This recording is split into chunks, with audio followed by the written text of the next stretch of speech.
What's good, friends and family? Mr. Flip Flop in the building. It's been a long night, but we here. I promise you this live. Shout out to my homies from C3. They should pull it up in a second. I had to push it an hour back. I got to give a big shout to my man H Love, Harlem in the building. I actually left his birthday. I had to leave his birthday party to come here to do the show. He's got Flip Flop live like crazy right now, his birthday party. The homie done copped 10 bottles already. Other dudes done bought him 1 or 2 more. So, we do birthday parties and Flip Flop all that. We got DJs and all that pop up for the birthday parties. I got to give a big shout to H Love. I literally just left. Flip Flop's still live right now, but I had to come and do the show with you guys. So happy birthday, H Love. It was never a brother birthday, but I didn't get his name. H Love got Flip Flop rocking right now. DJ Blade over there. But I had to come here to do this show. And pardon my voice, y'all. Pardon my voice. I've been dealing with some allergies lately, so I'm trying to get my shit together. Let me catch up on the comments. And big shout to my man Lex from Chicago. Pulled up on me as soon as I left. I said, Lex, I just left, bro. He's enjoying the birthday party. Shout out my man Dave in New York. Oh, my God. Shout out to Barbers World Zoe. Hit me up today. We were talking back and forth. Shout out to the bro. Shout out to Taylor Made out there in Thailand. Still trying to get my voice back. We're almost there. DYB Lifestyle said New York Rap Records. There you go. Dirty Workers, you already know Halloween around that corner. Let's go. Space City, what up? Sean Ford. X-Strolling. It's been a minute. A Roman Queens in the building. All goody. See you for Halloween. Angry Bus Driver, shout out to you. Mama Flip in the building. A1J, what up? Fred C, what up? Matter of fact, A1J, I'm gonna get your shirt out right now. It's over here in my closet. Fred C, what up? Bill D. Cheers. My homie H Love, like I said, Harlem in the building. Oh, my OG from Harlem. He had like 3 bottles of Hennessy White. He had Douce, he had Champagne, he had Grey Goose. He had Casamigos, he had 1800. Homie dropped a double bag today at Flip Flop, and I love him for it.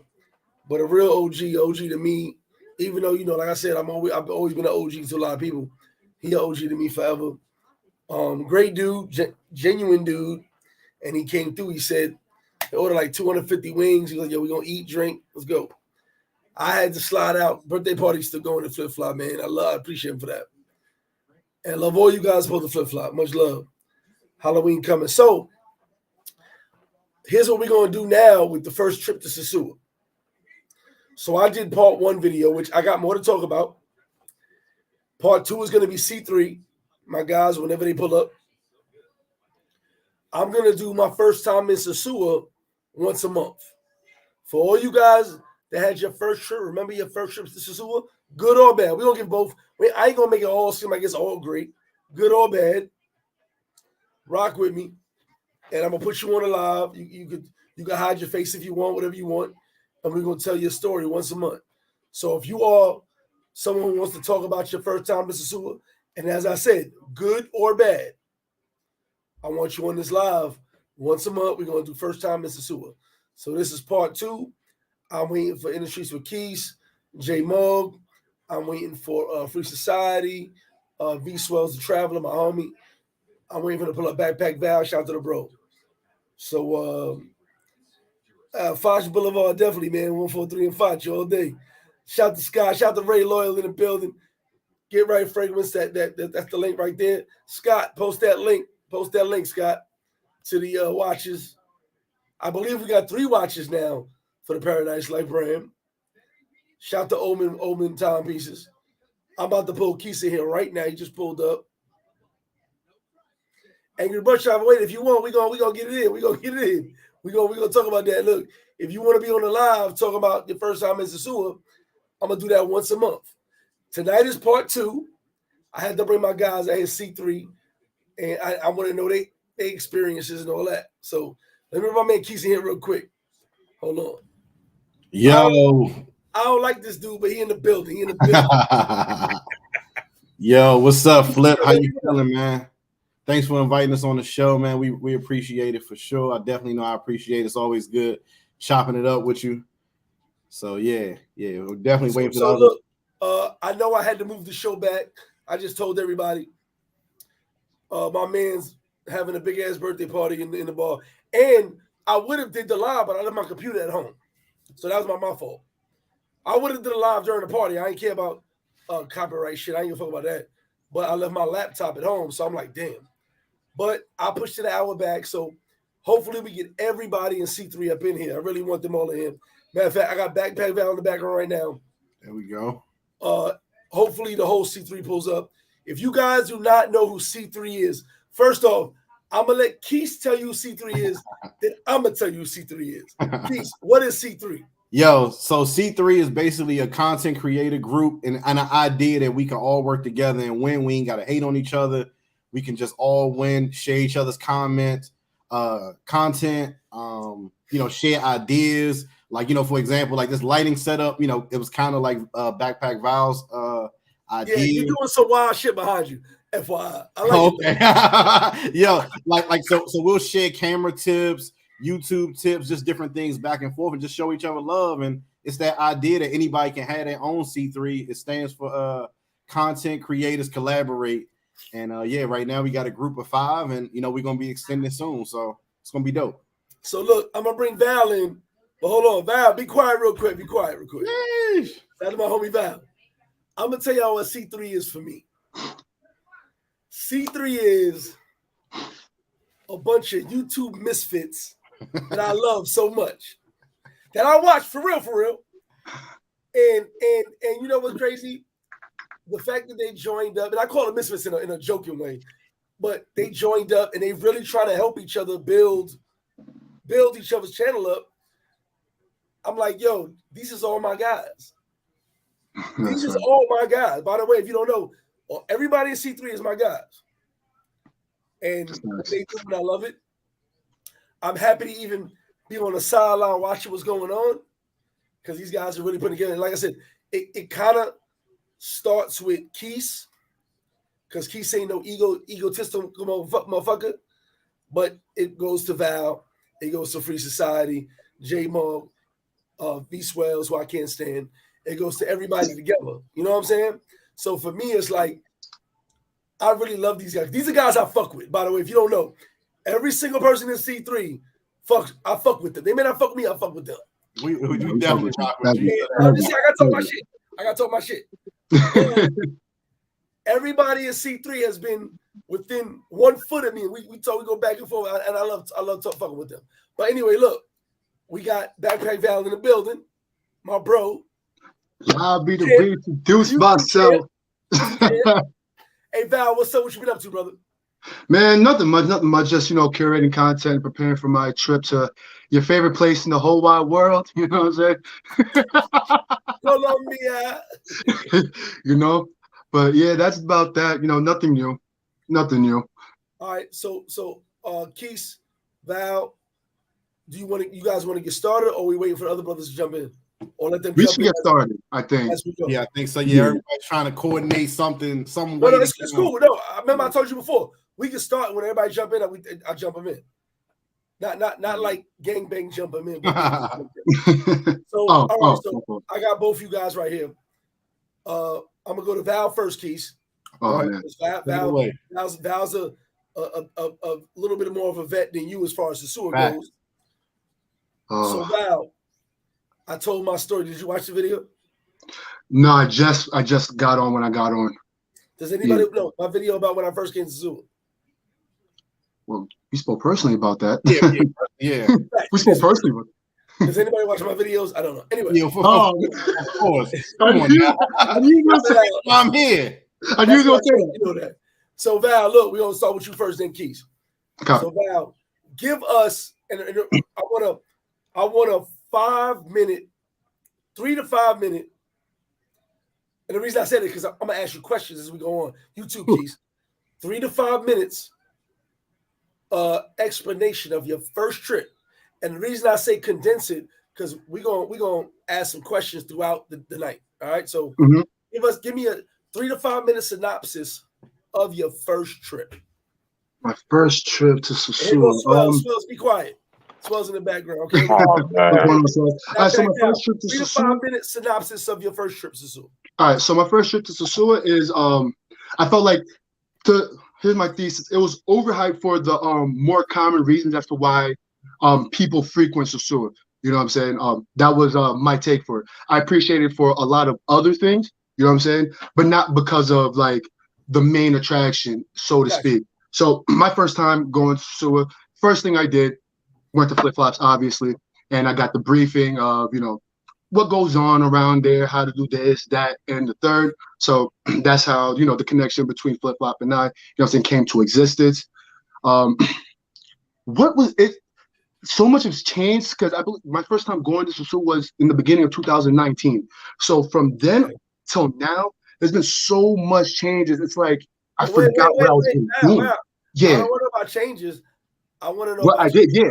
No, but I'm trying to figure out. Yeah, I'm trying to figure out like what was I doing? Mindset. Yeah, your mindset. Yeah, the mindset and what I was doing out there. So obviously the first thing I did was I went to you. Then the second thing I did, I went to the castle, the King's Castle. I wanted to do things that, you know. You went all the way up the hill. Yep. Okay. Went all the way up the hill, saw that. It's not a King's Castle. It was built by a dude who thought aliens were coming down to his mansion, by the way. Really? Yeah. Maybe they didn't tell you the full story. The dude, if you go hit the dude, all the signs, all the statues, dude thought aliens were coming to visit him, so he built it for the aliens to have a place to stay. Oh my gosh.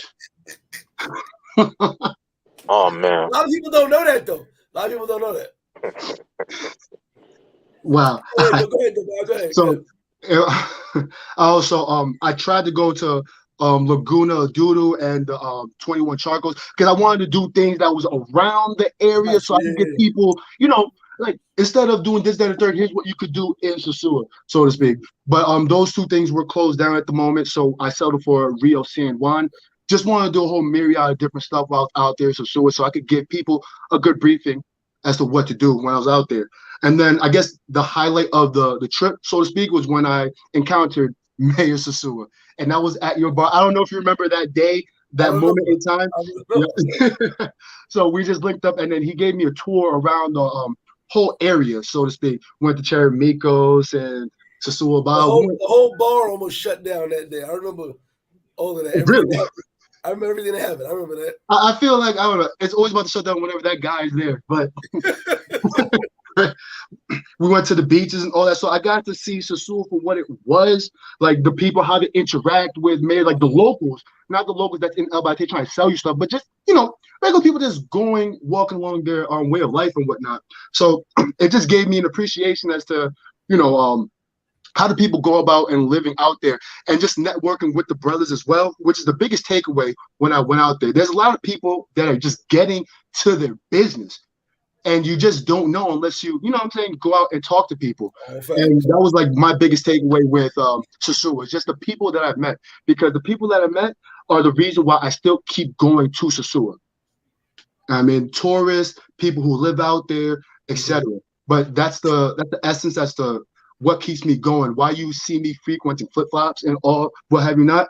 Those are the reasons right there. It's the connections I thought you were there because the champion wings, but it's all good. Yo, the champion wings. You got the champion wings, so it is what it is. Yeah, my life was never the same when I had that. Listen, oh man. So that's the condensed version. Swells, wait 1 second. So Swells, what I'm asking everybody to do now, Keith's is next, Swells, and shout out to my boy Swells. I love this dude. I may talk shit about him, but I love him.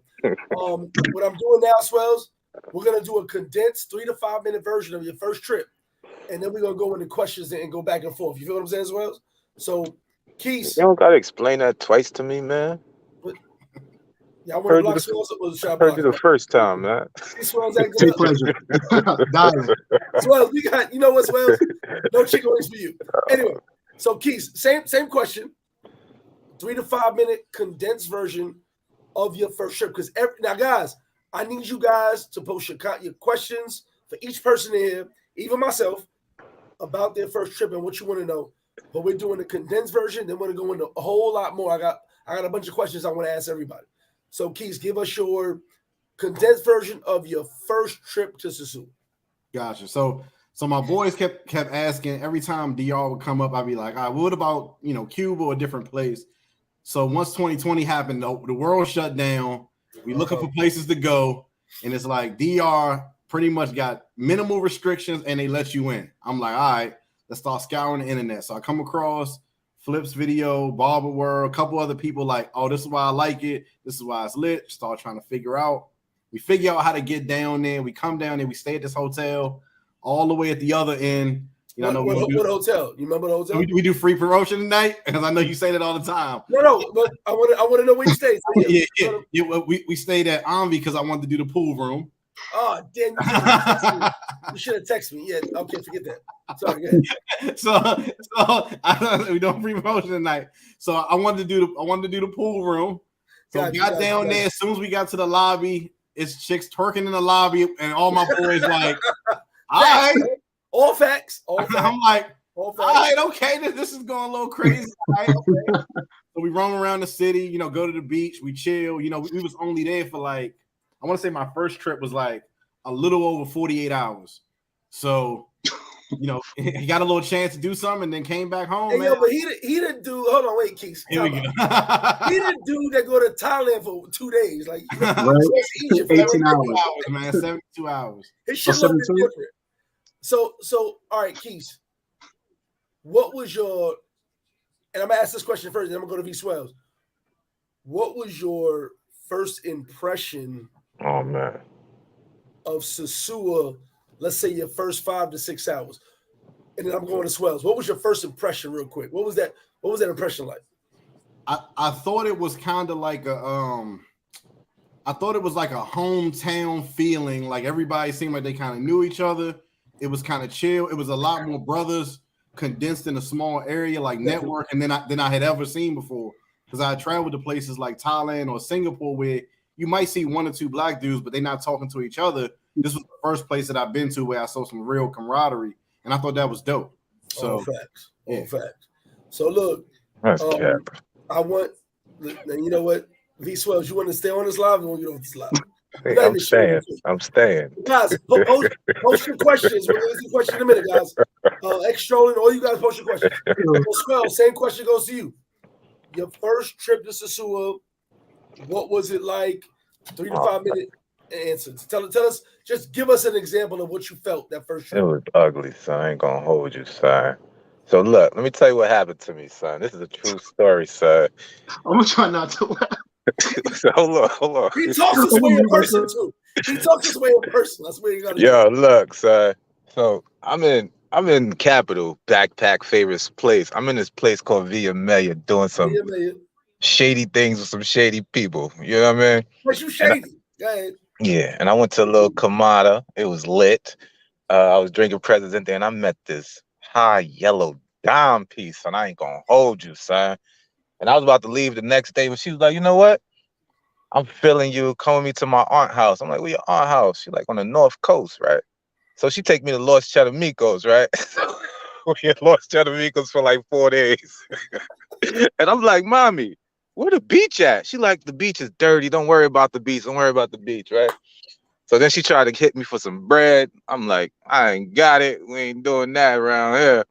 And then she left. I don't know what she went to go do, but she left.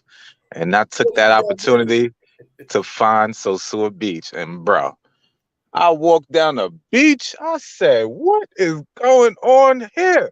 It was crazy, son. So I'm walking. I walked the whole beach. I seen these yellow steps. I cut through. Flip was standing right there. He was in his manager chair before he was a manager. And he's like, yo, it's good, bro. You good? I'm like, yeah, son, I'm macking, son. And I just kept walking and I found Pedro. And it was hold on, time out. He what? Literally curved me. I swear to God. What did he say? He literally curved me. Said I'm macking. Kept walking. He curved me like a motherfucker. My bad, guys. Well. No, for real. I didn't know Sosua existed at this point. Mind you, I'm in Villa Maya. And then I'm in Los Chatamicos. And I'm like, yo, I smell the ocean. Where the beach at? But she would not take me to the beach, son. But I found it. And that was my first time in the zoo. And it was lit. And you know what's crazy? So look, so now I'm gonna go as I got my guys here. I've got it because Keith, we were just talking about you earlier and backpack value as well at the bar. I'm gonna catch up on the comments, guys. Any questions you got, ask them. I'll make sure I ask. If it's to me, to them, I'm gonna ask them. So listen, the reason I said it 3 to 5 minutes because I got so many questions and they got questions. Listen. So someone was asking about Keith. Someone was asking about Val. Well, they didn't say nothing about Swells. Well, no, Swells, you've been asked about last year, so don't worry about it. Oh, But I told everybody, my interaction with everybody has been great. So Keith Shamir rolled up me today, came to the bar. Homie was looking for me. Excuse me. We were talking our shit. And I told him, I said, I'm going to say this about Keith. Keith has a lot of people who text me, call me, email me, Instagram, and say, man, Keith talks very well of you. First off, Keith, I appreciate that. But second, I go, well, you know what's funny? Our first conversation was on the sidewalk. I had just parked my car. And the funny part was it was hot as hell, and I don't talk to nobody in the sun. But me and Keith must have, about 20 minutes we talked? Yeah, for sure. But we just shooting shit. And I told him, hey, I love what you're doing, da-da-da-da. And everything he's doing with C3, he told me. He was like, Greg, I want to show you this, I want to show you that. We just never linked up. It never happened. But trust me, next time Keith's in Sosua, I'm kidnapping this motherfucker. But oh man, every single person on this live, and the guys who come in later, I met personally. Val. When I met Val, I was like, yo, what's up, bro? Da-da-da-da. Me and him kind of just clicked like right away before. Mm-hmm. We talking about before the other shit, you know what I'm talking about? Yeah. Like, right away. Like everything was like, oh my God. And then the funny thing with Swells, and what Swells said was right. He curved me for real. Oh man. I was like, yo, what up, bro? Like, I'm like, hey, how you, I don't know who he was, how you doing, bro? Da-da-da.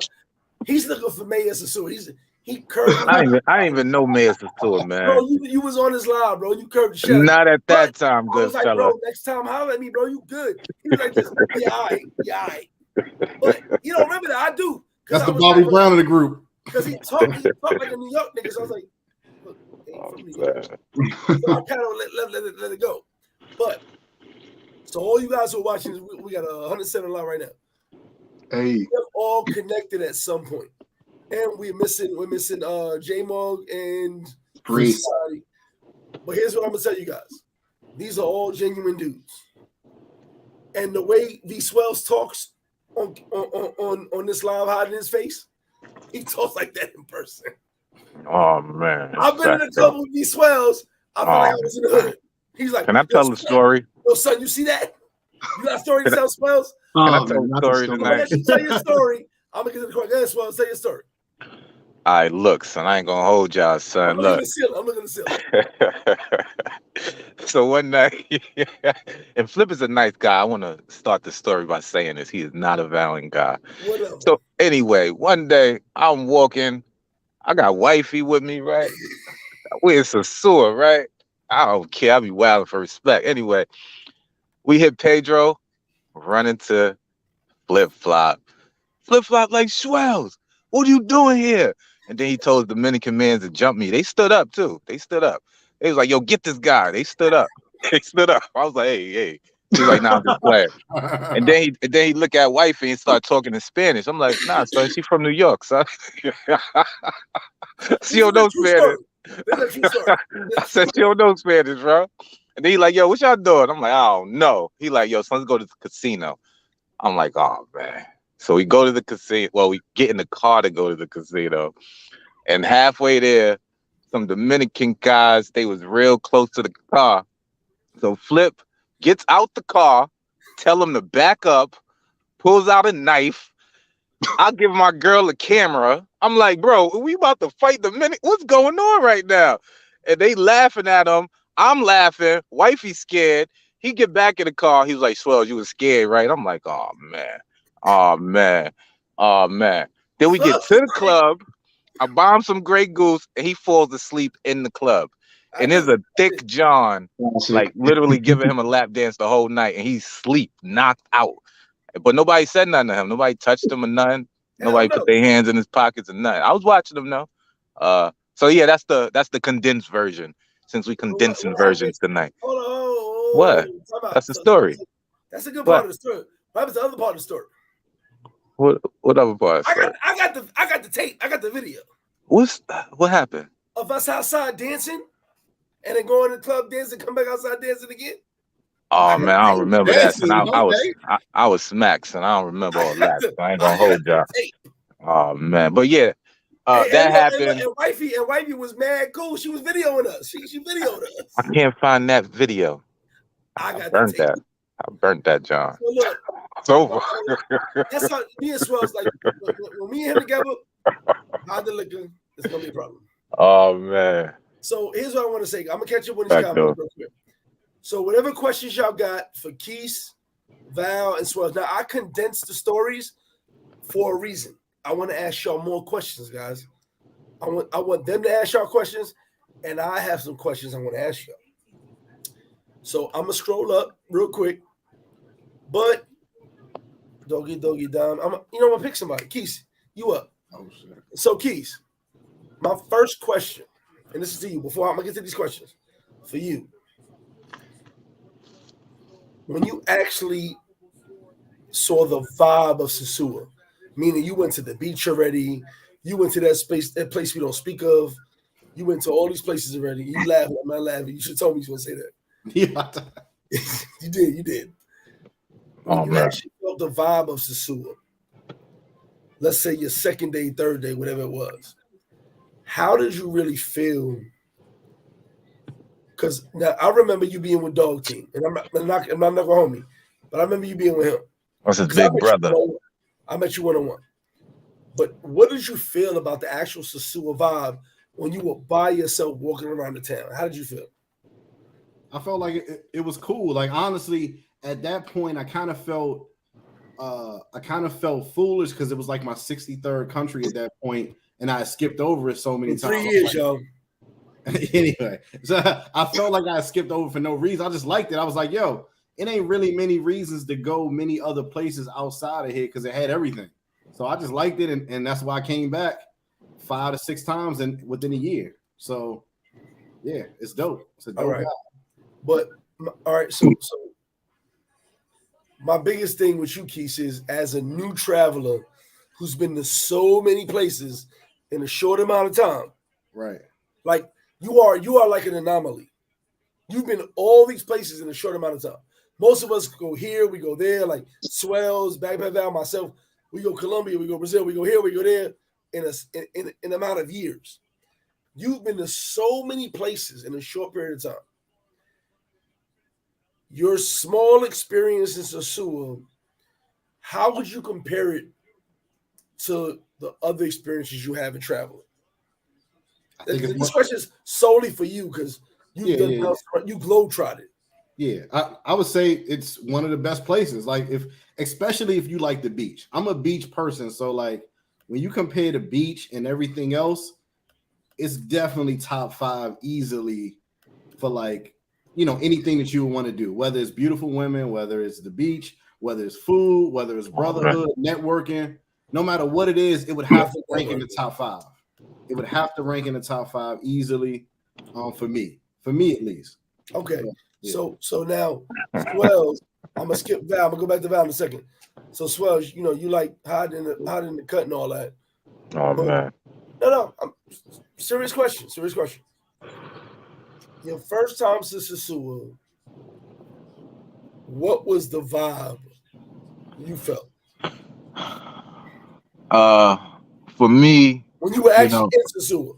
Yeah, son. It was like I said, it was like sensory overload, bro. I ain't gonna hold you. I never seen nothing like that in my life, son. I ain't gonna hold you. It was crazy. I mean, and they was aggressive. That's this. Like, I don't. It was crazy, man. I felt safe though. I truly felt safe. Because I always felt safe. I was on a drill mission simultaneously. You talk loud too. You talk loud. So yeah, who talk loud? You motherfucker. But yeah, man, it was sensory overload. A little bit of culture shock. and it hit me all at once. So I had to like take a seat, light a cigarette, and like just catch myself. Like, what is going on here? But yeah, it was exciting. That's the best word I could say. So thank you, Swells. So My Val, pleasure. same question. What was that first experience? Now I got more questions. I got a lot of questions besides these questions. What was that first experience like for you? Because you were already in Santo Domingo, Val. Exactly. That's why it's a little You're bit. already in Santo Domingo. Yeah, that's why mine's a little You bit. got weird. a little more experience than most people. Mhm. So what was it like when you actually came to the north and you literally were like, okay, this is the north? All right, so it hit me when I had to pay a tab at your bar, but you didn't accept cards, so I had to go. You're telling me how to get to Banco Popular from your bar. So as I went walking, that's when it hit me. Cash app, motherfucker. I don't even think Cash App was that popping at that time. Honestly, it wasn't an option. I think I just thought. Like, but yeah, so as I walked out to go find the bank, that's where it all hit me. But the thing was that I was carrying myself like I was in Santo Domingo when I was out there, so people were trying to approach me, and I was trying to be mad and different. Smart. Yeah, like, nah, I say what I don't, I don't want nothing to do with you and all the other stuff. And then I was telling you on my way back, I was like, yo, what's up with these people? It's like, man, they all want to talk. And it's like, yo, it's not, bro. It's all cool. It's all cool. It's all good. So I just quickly learned that not everywhere in the DR like is exactly the same. Like the ebbs and flows from Santo Domingo and Sosua is completely different. It's actually drastic. Yeah. It's like the things you could do when you're walking outside in Sosua, you couldn't really like think about trying to do in Santo Domingo. But since I started in SD, I bought those same, characteristics with me going to Sosua. So I was like more so on guard. But I just more so realized that, Sosua it felt a lot like New York. You know what I'm saying? Like as far as home. Except people like as far as the people who visit Sosua, more so comes from New York, at least from my experience, and people speak English and whatnot. So it's just like, oh, all right, this is a lot more homey than that of Santo Domingo. Just the relaxed and the whole aura of it all is just made it easy for me to adjust. More blendable. Yeah, to blend and just hang out. Yes, absolutely. That's how I feel about Sosua. Exactly. I didn't feel like so much of a mark. You know what I mean? Like Santo Domingo, they could spot a tourist. Like, hey, that's a tourist. But it's Sosua, it's just like, hey, they're all over the place. What's up? All right, so we got our first question right here. Hold on. Our first question. That's for me, I guess. Shout out to J Riv, say he met me 3 weeks ago. So I'm the reason. Hold on. Thank you very much, J Riv. I love you for that. Much love. And like I said, the birthday party's still going in Flip Flop. Hey. What makes Sosua home for you? What are the things you can point to that makes the town feel like home? Okay, so I'm going to say this. The reason my mother moved here for good, she had someone to talk to every day. My mom's been to Haina, San Cristobal, Bani, right outside of San Pedro, but she had no one to talk to. I was translating for her. She came to Sosua. She sat in the corner and flip-flop. They need a translator. So for me, with the North Coast, it's the biggest concentration of expats in the world. I don't want to hear about Thailand because it's a whole lot. A lot of them Thailand expats are homeless. I'm talking about. I'm sorry. I speak the truth. The biggest concentration of expats in the world are on the North Coast of Dominican Republic, not just Sosua. Puerto Plata, Sosua, Cabarete, Sabaneta. You can look this shit up. There's no other concentration of expats like this in the world on the North Coast. What about Samana? Could you consider that North Coast too? Where? Samana. No, because it's further north. It's northwest. So when you leave Sabaneta, now you're in countryside. Mm-hmm. And you gotta drive 3 hours of more countryside to get to Samana. So no. But to Sabaneta, yes, there's a lot of Americans live in Sabaneta. Matter of fact, a lot of Black Americans live in Sabaneta. And it'll blow your mind when you see the farms. You're like, who lives over here? I personally know 4 Black Americans live in Sabaneta. 100%. But the reason I call it home is because one, I didn't plan to live here, so everything worked out for me. But two, I don't find many places like this. All right, so my 1A is Sosua. It's always condensing these Johns. But wait a minute, so I'm gonna give you both my versions. My 1A is Sosua. My 1B is Colombia, South Carolina. So you get where I'm coming from. Like, my second favorite place to ever live is in America. Like the one with the U? Colombia? Colombia, South Carolina. Yeah. Not this Colombia. No, not the where they kill you at. Shout out to Colombia, South Carolina. And I loved it. Like, that was my favorite place to live until I found Leon. So I'm a little biased when it comes to certain things because I'm like, well, the North Coast is a win for me and a win for a lot of people that come down here. So for me, Sosua's home because it's the North Coast. No matter how many times you hear me talk about social rejects, for every social reject, there's 7 to 8 good motherfuckers. Real good people. Of course. I meet guys like Keys. I meet guys like Val. I meet guys like, not Swells. No way. Oh, man. I meet a lot of guys other than Swells. Free and J-Mog, yeah. J-Mog. But the problem is like this. You meet good people. Yep. It just happens to be a small amount of people that's not good. And you got to weed them out. You know what I'm saying? Facts. You just have to weed them out. Now, I'm never going to say no names, but Keith has put me in a situation where he mentioned me in a situation, and I always talk shit. I'm like, it wasn't nothing to me. But there was a person who was against me, didn't like me, whatever the case may be.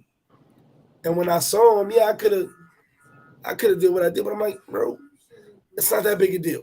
Say the name, man. No, why would I? So he already is the troublemaker of the group, man. What you mean? I'm just curious there. The point is, I win by knowing you can't do nothing against me. You can go to the whole North Coast and say flip-flop wings is trash, right? You're one person. You're going to reach 10, 20 people. But if someone walks in and says, I love these wings, he or she is going to reach 50 people. Now, what's going to happen when you guys combine all these people, the good outweighs the bad. So a lot of people don't realize it. It always outweighs the bad. So I never get frustrated when someone says something about me, like whatever, because for every motherfucker that don't like me, I literally have a whole birthday party right now. When I tell you I had to leave to do the show, I got a birthday party right now. We still open right now. And 27, I counted, 27 people walked up on me and said, we love you, Flip. Oh, man, I love you too, man. Make it 28. Except when you in Colombia. Oh, man. Now look, so here's the question. I got Big Tim, shout out to you. Much love, Big Tim. And I'm not splitting that $20 with y'all either. I was just about to say that too. You want to split a whole $20? Yeah. Yesterday's my birthday. Send that. Yeah. Happy birthday, Swells. Thank you. I'm not lying. Hold on, my man Nick might be on it. He go and put a platter every Friday and say it's his birthday. That's a good idea. Hold on. So look, I'm gonna say this real quick. I'm trying to find the questions for y'all. Van to Block. I'm in Flip Flop every day at 7 a.m. I usually leave 4 o'clock, 5 o'clock if I ain't got no plans. Someone says, yo, we going drinking, I'm out. When I'm there 16 hours, I don't see y'all guys. Just FYI. But every morning I'm there. Get your ass up out of bed. Come get some breakfast. You know, Flip, you got a lot of nerve doing this while the Knicks are playing. I gotta tell you. Knicks are losing, bro. Knicks are losing. J-Ball, where you at, J-Ball? Where you at? Is that J-Ball? Yeah, work. Oh, that's right. Work, you bro. Work. My fault. Yeah. Free Society ain't got no job. Tommy. All right, so look, I'm gonna catch you with these questions. Let's go. I'll roll through the questions. Let's go to this. Oh, So man. we're talking about the first trip. Your first trip ever in Sosua. I'm gonna start with Keith. I'm gonna work my way around the clock. What did you hear about Sosua, Keith? And it's for all y'all. Oh man. What'd you hear about Sosua before you got there? The expectation, and when you got there, what was the reality? What did you hear? I mean, based upon the videos that I watched, you heard that it was cool. A lot of brothers down here.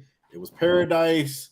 A lot of beautiful women, and I remember like it was yesterday watching some of the videos. Like I said, you, Barbara, Bo Rakes. I remember Bo Rakes being in the water. Like, man, you got to come down here. I'm like, all right, they got to check it out. Yo, he drinking, chilling, and it was exactly that. That's what it is. Like I said, if you take it for what it's worth, I guess as a tourist mind, and you think it's going to be beautiful women, a beach, some good food, and camaraderie, man, it's exactly that. It's exactly that, and I don't really falter on that. Like I said, I like it, still love it. I want to come back right now. I'll be back soon. So, yeah, it was exactly what it was. Someone posted, "You don't smoke or drink." Nah, never have. Yeah, he be drinking apple juice. Juice box. Not my apple juice. Capri Suns and stuff My like apple that. juice is for my mixer. Yeah, I don't drink it all. I'm drinking right now. I don't know what's up with you, man. Hey, look, I'm drinking apple juice and Johnny Walker Double Black. Yeah, I can't drink with you. Hennessy White. Hold on. Never again. Peace. If you drink my apple juice, we hang out. We got problems. Nah, I don't drink. Don't drink with this guy, bro. I'm running apple juice. It's a problem. So Val, same question for you. What you heard, your expectations, and what reality was. So I was hearing the two of the most drastic extremes. Like one is the adult playground, and then two, like, oh, Sosua and whatnot. But what drove me to come to Sosua is obviously a lot like what Keith said, is the anticipation that people like you, Borex, Cerise, who else? May, there was a lot of people. Before I left, shout out to Cerise. She was just there. So, and Cerise, I got a crush on Cerise. Well, Swells, let Val finish first. Checking the fact Barb as well. So there was a lot of YouTubers that was coming into Sosua and giving Sosua a good name. A lot of people that were just going to Sosua and just staying there. So I'm like, you know what? This place is definitely worth the visit. Like, why have I frequented Dominican Republic and not go there? And when I went there, all right, so as far as the women goes, it didn't over exceed my expectation. I felt like the thing that stood out to me the most was the networking and how I felt as I was like walking around Dominican Republic, not Dominican Republic, but Sosua. It's just like the freedom of it all, which people don't really tend to talk about because they don't juxtapose cities like that in Dominican Republic. But that was my take of it. So, Swells, the same question goes for you. What you heard about, your expectations, and the reality. The reason I'm asking is because a lot of people hear about Sosua. It's one thing. What the expectations are when you get off the plane or the bus because you came from San Domingo, and then your reality, what it was. How did that coincide? What you saw or heard, expectations to reality. How did that work on your first trip? Well, for me, it was like opposite, Eric, because I never heard of Sosua. I just stumbled upon Sosua Beach in Curve Jew, right? So I kept walking, and then I was like, "This is crazy. This is crazy." Now, when I went back home, I YouTubed it, and then I came across everybody on Sosua. So then, when I went back the second time, I expected to get like not robbed, but I expected a lot of people to ask for handouts. You know what I mean? Like, and I expected the chicas to be wilding for respect and all that. And yeah, that's exactly what happened when I got back. So it matched perfectly. You already had it ready to go like that. Oh man. So yeah, it was all good, man. Everything I expected, it was the way it was. Like no surprises. Sure. So here's my biggest thing, and whoever wants to answer, you can answer. I never heard about Sosua. Facto. Sosua I wasn't on YouTube. YouTube was probably new when I started traveling. My cousins have been coming to Sosua for over 20 years. They brought me down. My expectation was it's mad women, right? Mm-hmm. I told them my live. My video. They would call us to give us the program every day and talk shit to us. And I'd be laughing, but my cousin said, "Only reason I brought you because you know how to deal with women." Like I said before, there was OC out the country. I was OT all the time. We went to Atlanta, fucked hoes. We went to Florida, fuck hoes. Whenever you name a state, we went there, fuck hoes. So You never been in North Dakota, nigga. I was in South Dakota. How about that? I don't like that shit. And I stole I don't some like corn. that shit. Don't play. Don't try me, nigga. So, oh man. But he told me, he said, "I'm bringing you because I know you can deal with this shit." Remember, we in the industry. We were Bad Boy, Funk Flex, Wu-Tang. We would broads galore. It wasn't no big deal to us. He said, "I know you can deal with this. The mother niggas probably can't, but you can't." So my guys are so I was kind of like, "That's it? Like, y'all talked all this shit. That's it?"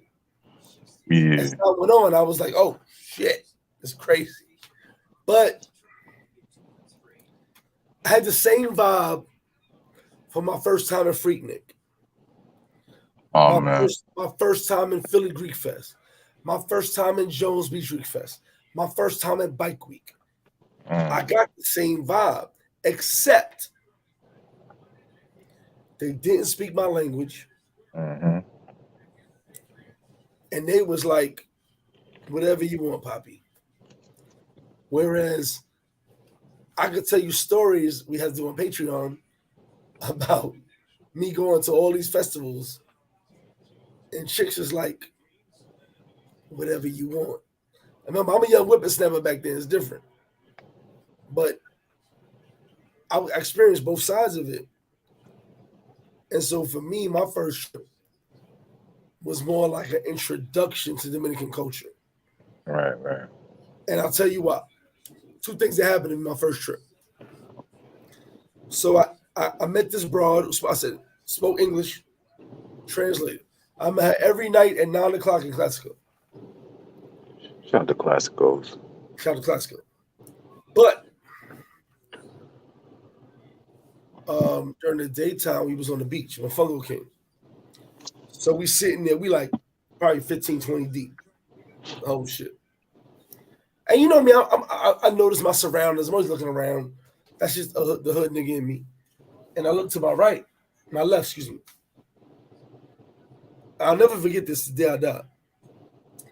And it was 4 Italian dudes.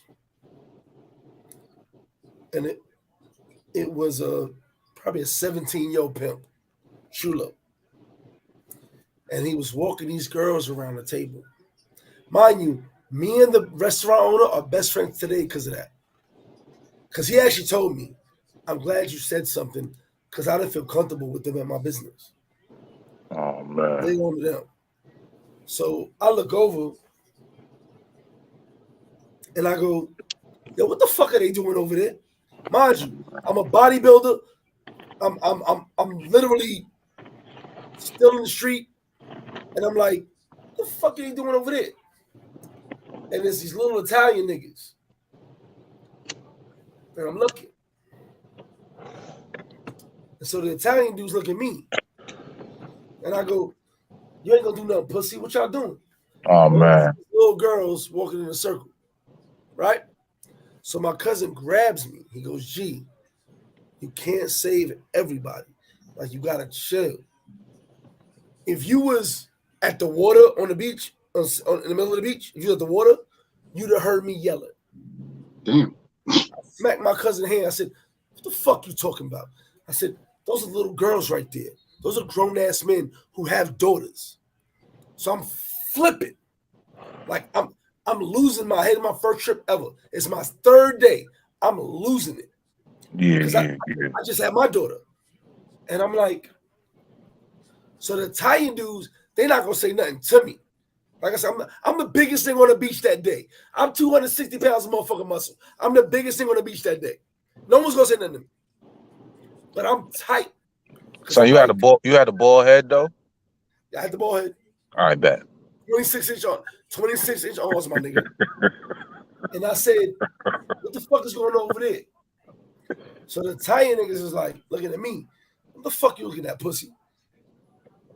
So the chulo nigga told the girls, because the Italian nigga said, yo, y'all get out of here. Chulo nigga said, yo, get out. He was mad as fuck, but he about 5'2". I'm like, the fuck is going on over here? Like, why are y'all even looking at them? Right? It's ugly. So my cousin and my other cousin grabbed me again. They're like, G, you gotta chill, bro. You gonna go to jail and he's still gonna be a pedophile. And I'm like this. I'm like, you know what though? Not on my watch. My first time in this country, I told all the guys, I'm sorry. I said, but I can't physically see that. I'm sorry. Culture shock. These girls were kids. I said, I'm culture sorry. shock, man. So all the dudes agreed. They was on rock with me. They say, nah, G, you right.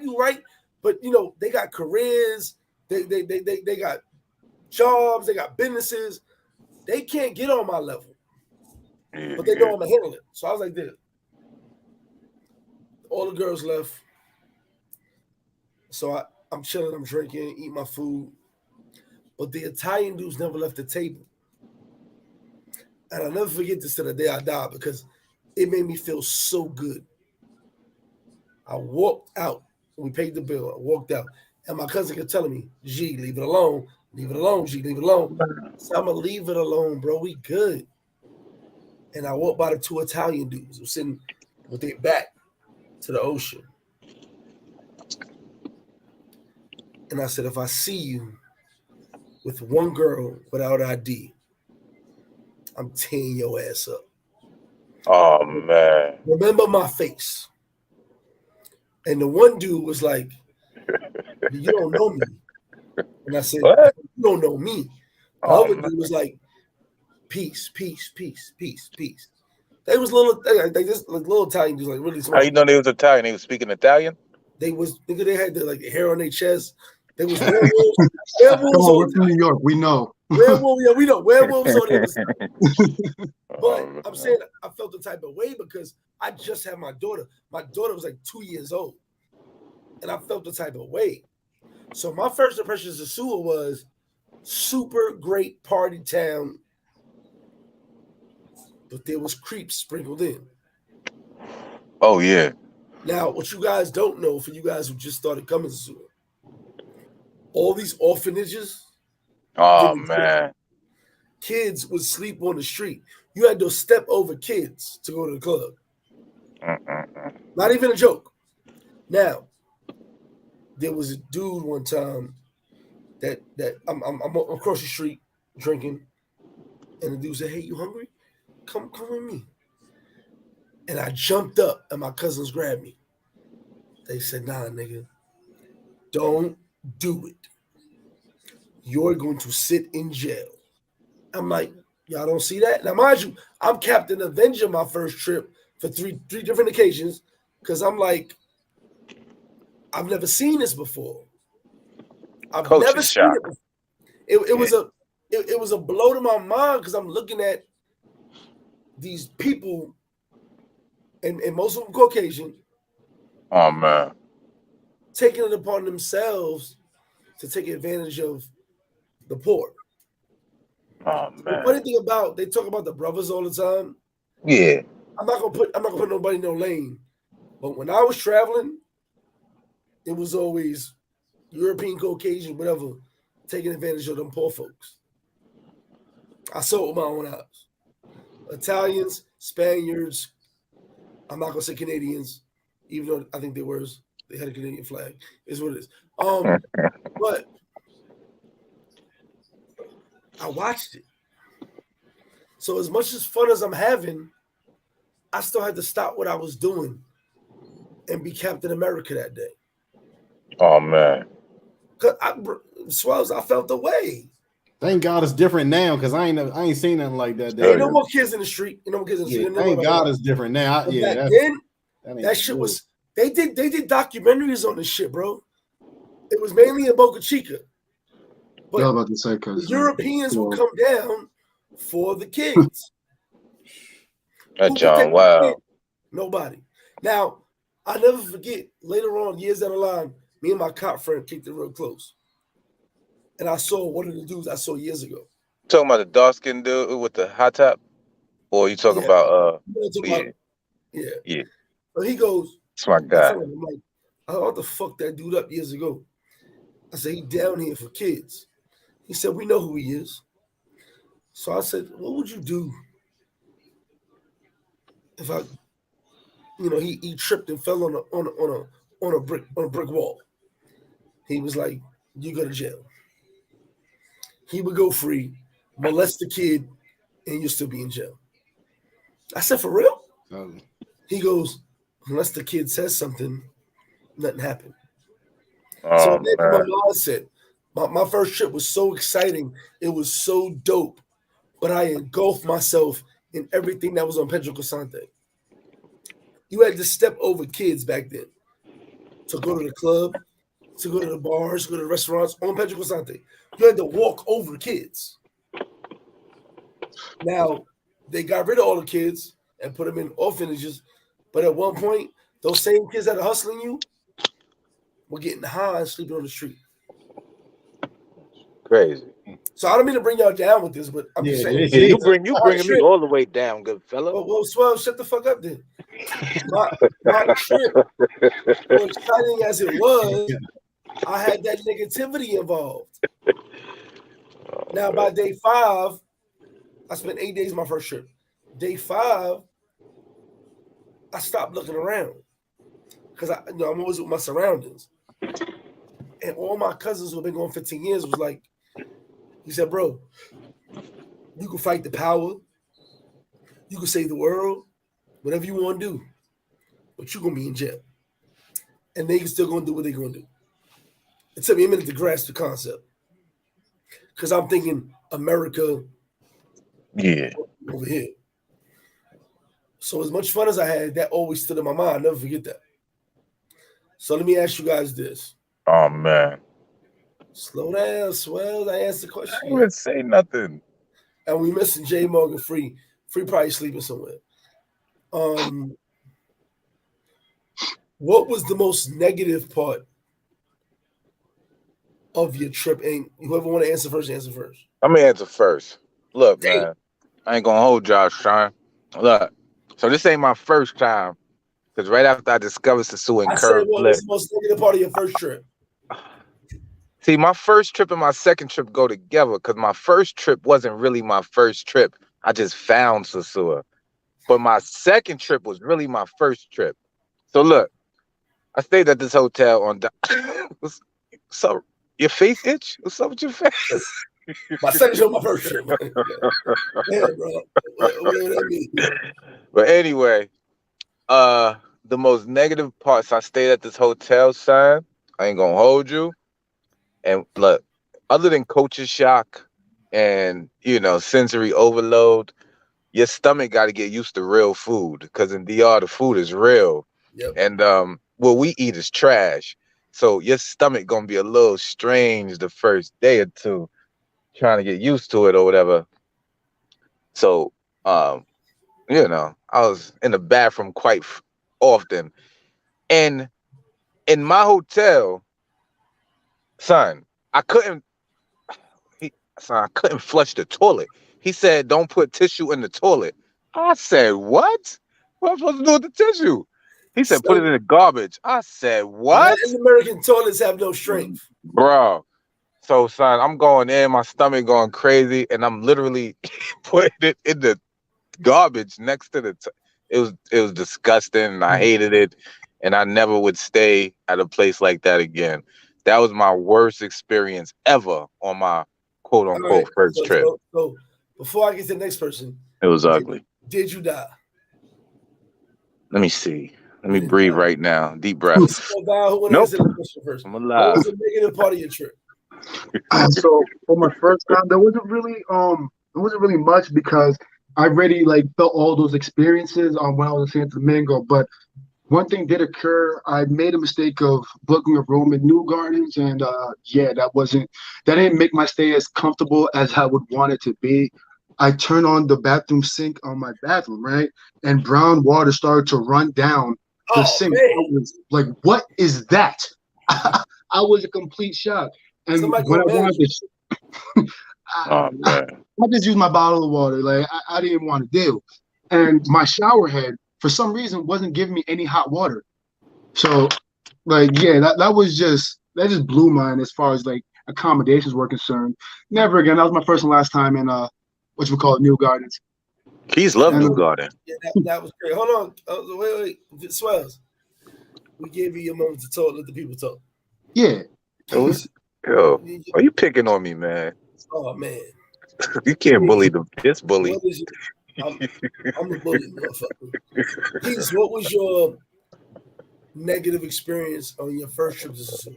And there's a reason I'm asking this question. Like I said, we got more. This live been going on for a little while because there's certain questions I'm gonna ask y'all that's gonna fuck y'all up. But right now, what was the negative experience? I think the probably I guess the most negative, which it wasn't much, was that it rained a whole lot because it was December, so it was raining off and on in December, like December 2020. It was raining back to back to back, and that was one, and then two. One of these a Haitian guy was like following us around trying to help us, and we kept telling him, nah, we good. Then he was like, yo, we're brothers, we're both black and all this other stuff. And then we was like, let's jump in a taxi and ride back to the hotel. And then he was like, you're not gonna give me nothing? And we were like, nah, we told you we was good. And then he started going off about how we not the real black, and I'm like, all right, fam. So like, it was just that I don't want to say, it was just that notion that, hey, you got to watch out because the moment you stop spending or you don't spend, it's going to flip all around on you, depending on who you're around. Okay. Oh man. Is that so Keith said that. Swells and Val, is that a real thing? Like, if you don't help the hustlers, do you feel threatened? Do you feel things are bad? Because I tell everybody, stay away from guides. Stay away from motherfuckers that talk English. I say that. Now, Keith had a bad experience with that, but is that a real thing to y'all? Like, do y'all really feel? And now, Val, I'm coming. Let's go to Val first, because Val, you Haitian. All my Haitian friends, all of them, get told, yo, bro, you Haitian, you don't help us. And you know what they say back? What's up? I don't owe you shit. So, did you get that same type of effect? Yes, bro. Yes. Oh man. Like you owe them for succeeding. In a sense, yeah. As a matter of fact, you were there like at one of the times because like there was one point where there was like a troop that was like following me back to your bar. You was like, yo, y'all can't even be out here. You know what I'm saying? You. So that's why like I'm very selective of like where I walk to Sosua because had the whole crew with you. Mm-hmm. Yeah. And I'm only there to chill with like, you know what I'm saying, Mac, with one dude, Shoopy. That's my guy. But like the whole crowd, that's why I'm very cautious of like, how I walk around Sosua because I could talk to everybody. You know what I mean? American, Haitian, and Dominican. But the Haitians, they just know that I'm Haitian. Yes. So they're not afraid to ask and try to build a conversation with me. Like, yeah, they just see it. Like, hold on, I'm gonna tell you some wild shit. I got a lot of Haitian friends. Nigga always cutting somebody off. Man. No. I'm. You'll swear I'm about to block you, bro. Hey, he gotta mute his mic like I do. I'm agreeing with Val just said. Can I give me a second? One of them is lighter than every nigga on the Knicks. Lighter than Brunson. He's a real light-skinned motherfucker. You won't know he Haitian until you start talking Creole. But we walking down the beach, niggas started barking on him in Creole. And so my man, who I know is Haitian, he was even like, yo, how these niggas know? Because he's light as shit. he acts different. You know, like you'll never know he Haitian unless you ask him. But like I said, he talks it. So we turned around and he said, "Nigga, I don't owe you nothing." He said, "Keep walking." He said, "If you feel I owe you something, come take it." And all the Haitians was like, we knew he was Haitian. We knew it. But because he was light skinned, and like I said, I only heard him speak Creole 3 times. But that one time I was like I know Haitian. I was like, y'all won't fuck with him. He a street nigga for real. But he was like, I don't want y'all niggas nothing, man. Get the fuck out of here. But the funny part is, in Sosua, and I've seen other places, but in Sosua, bro, we black, bro, we black, bro, we black. It's cool. Oh, Nick's is tied. It's cool. But my experience with that is, it's like, yo, what do I gotta do because you black? I'm black. We all black. At the end of the day. Yo, Flip, you're right. Like, especially being Haitian, it's like I owe them something because we came from the same place. That's every time I turn around, there's a Haitian. My backpack get to go twice. So they'll still might go. So why don't you go then, Swells? Yo, Swells, Look, man. Yo, right. Yo, I'm sorry. I feel better. I feel better. I'm sorry. I feel better. Nah, but we're talking Haitian shit. So, Swells, tell us, since you love Tootsie Pussy.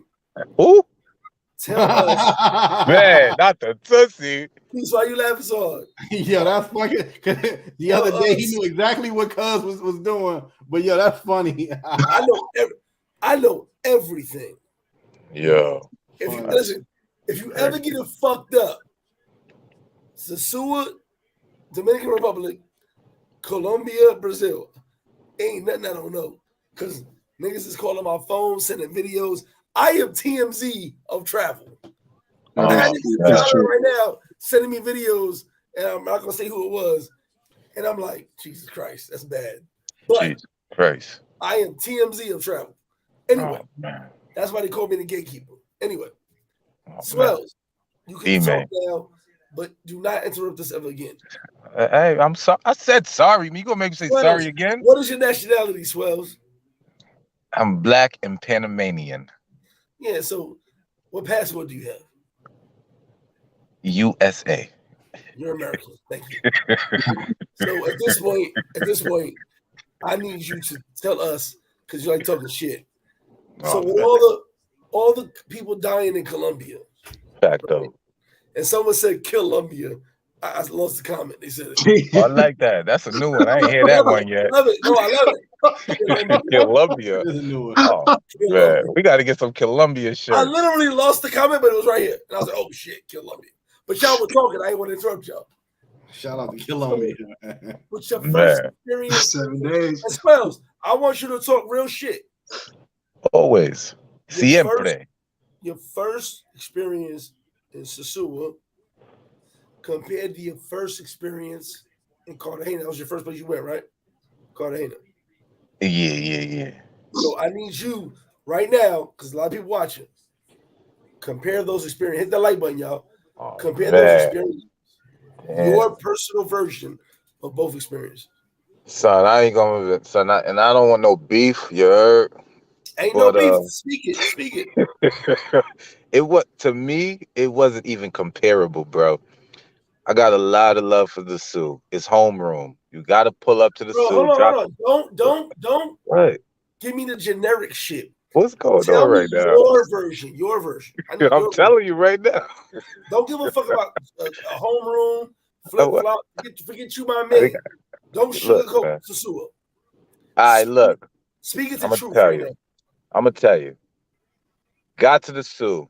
Definitely sensory overload. Culture shock. 100%. I'm like, yo, this is crazy. These Johns is not only were they beautiful, thick, and aggressive, they was like really on me. You know, they hit you with that first poppy. You like, oh man, what? They like poppy, fiesta. So I'm like, I bet that's the chicks. Everything is close range. We could walk anywhere. Everything you're gonna see a lot of brothers, like a lot of camaraderie, whatever, whatever. So I was like, I like this place. So I went a rack of times after. But when I got to Cartagena, I said, Lord, you can't be culture shocked again. But I was culture shocked again. How beautiful. Look, bro, son. Well, not culture shock, but sensory overloaded again, son. They were just way prettier to me, bro. Like it was the way they dressed. It was the way Time they out, hair time was. out, time out, Oh, now Swells. he timing me out. Go All right. flag. Oh, Wait a minute. not Wait the a minute. Wait a penalty. minute. Where Not you the live, penalty. Swells? Where you live, Swells? Swells, where you live? Me? The Poconos. Just a general. Yeah, Oh, Poconos. Poconos, nigga. Just a general area where you from, where you live. Well, I'm from Brooklyn, but I live in Brevoort. Okay. Best stop, Patchen. I would say best stop. Hold on, time out. So Colombian broads was prettier than Fulton Street broads? Yes. Than Brownsville Project broads? Yes, for sure. Than Pink House broads? Yeah. No, they just spoke another language, motherfucker. Nah, look, let me tell you something. Let me time out, Swells. I'm cutting you off because here's Can my I thing. interject, good fella? No, I'm gonna interject with you first, and I'm gonna let you get back to it. All right, I bet. fucking models my whole life, bro. So when niggas be like, Colombians are prettier. Look, I don't even fuck with Colombians. I only do Venezuelans. So. All right, but guess what? There was the as I asked you this question. Yeah. What was the number one capital in the world for plastic surgery? I think Colombia. Brazil. It was Venezuela. Before Yeah. the economy went down, Venezuela was number one. Then it became Colombia and DR. So listen. Why are you scolding me right now, though? I'm not scolding. I'm teaching history, my guy. Because as you look at these beautiful women, I want you to know something about these beautiful women. You ever heard of the Aztecs? Yeah. All right. They're literally Mexicans, 5'2", no butts, a little bit of breasts. That's Venezuela and Colombia. They migrated north. Oh, man. Look up history. The wild part to me about when someone says, and I'm only fucking with you on this, they the baddest bitches. Have you ever seen bad chicks before? Because in your neighborhood, I smashed a lot of bad chicks. In a lot of neighborhoods around the country, America, I smashed a lot. My biggest thing with Colombians and Venezuelans is they got the Aztec body. There's no waist. There's no ass. There's a little bit of titty. You laughing, but you know I'm right. I mean, my main John. I don't like fake ass and fake titties, so I'm good with that. Look, my main John in Cartagena got no surgery, bro. Keith met her. He said bonita mohair. Time out, Swells. What, Keith, man? Are you a doctor? Or are you a personal trainer? Because I can tell you right now, and not on this live, if you send me a picture of your broad, I'll tell you right now what was done to her. I bet I got you. I was a master trainer. I can look at everybody's body, tell them what they did. Male or female. So here's my thing. Got you. And I'm not knocking you. I'm not knocking you, Swells. But listen to me. As you guarantee, she never had nothing. Yeah, fact though. And I'd be like, look at her butt to her leg. Look at her titties to her waist. She has no belly button. And dudes be like, how do you know that? Bro, I was a personal trainer and I work with doctors. And I got you. I'm going to send you a pic right after this, John. And Venezuela was the number one spot to go for plastic surgery. And I had mad clients go to Venezuela and I would fire them. I'd be like, yo, I can't train you no more. You ever see the list of things a girl needs when they get a butt thing, you know? They can't sit down too long. They can't do too many squats. They can't sit on hot surfaces. They can't walk too far. Like, bitch, you might as well just lay in bed on your side. You can't do nothing. They give you a list of things you can do, and you can't do nothing. Now, look, this is what I do want to say though, son. Say Even though I find Colombians and Venezuelans prettier than Dominicans, no, this not, is not no, not for that. this is nothing new to me. Let me tell you. So, my teenage years, I grew up in Bed-Stuy, right? You Like not a from teenager? no, hold on. Let me tell you I this swear to story though. God, I thought he was 19. I thought Yeah, you so. turned 20 yesterday, bro. I swear. Look, listen to this though, son. Look, so you know your way around the city. So where I really grew up in Crown Heights. Now, Crown Where Heights, in Crown Heights? St. John's and Utica, right? Okay. So So my look, mother went to First Baptist Church in Crown Heights, right on the strip. You already know where we at. yeah, I've been there on. I think I got baptized in that mother. I ain't gonna You hold you. probably did. I was there holding you. I feel like I got baptized I there, was but holding look. you. I was right there. So around middle school, when we started, doing what we do as men, we growing up, son, I smashed all of the nationalities of the Caribbean islands in Latin America. Like, you know what I mean? Of So to course. me, it's nothing new. Like I'm talking Venezuelans, Puerto Ricans, Dominican, Trinidad, Tobago, Guyanese, like Yo, all of me too. the whole West Indies, That's a Haitians. New York thing. That's a New York thing. Yeah. So We I've been smashed doing everything. that. I've been doing that since I was like 15, 16 years old. So And you 19 now, now. huh? You What? 19 now. Yeah, nigga. So anyway, now I really, I'm kind of over it. You know what I mean? Now I just like what I like. Like, so it's kind of boring to me. I ain't gonna hold you. So Son. in your mind, I just Colombian be bras macking. are prettier than everywhere else. Say what? So in your mind, Colombian bras are prettier than Wales. Venezuelans, man. Look at my All right. name, man. Venezuelans in Colombia. No, Venezuelans, bro. You ain't been to Venezuela. Venezuelans in Who never Colombia. been to Venezuela? But they be bringing their work to You been to Colombia. I'm Venezuela? not gonna lie. I've been to I, Venezuela a rack of times. I'm a mute swells. Mm. So back to my guys over here. Oh And I man. actually didn't mute. I didn't mute you. You still talking shit. Back to my guys over here. I can't mute you, Swells.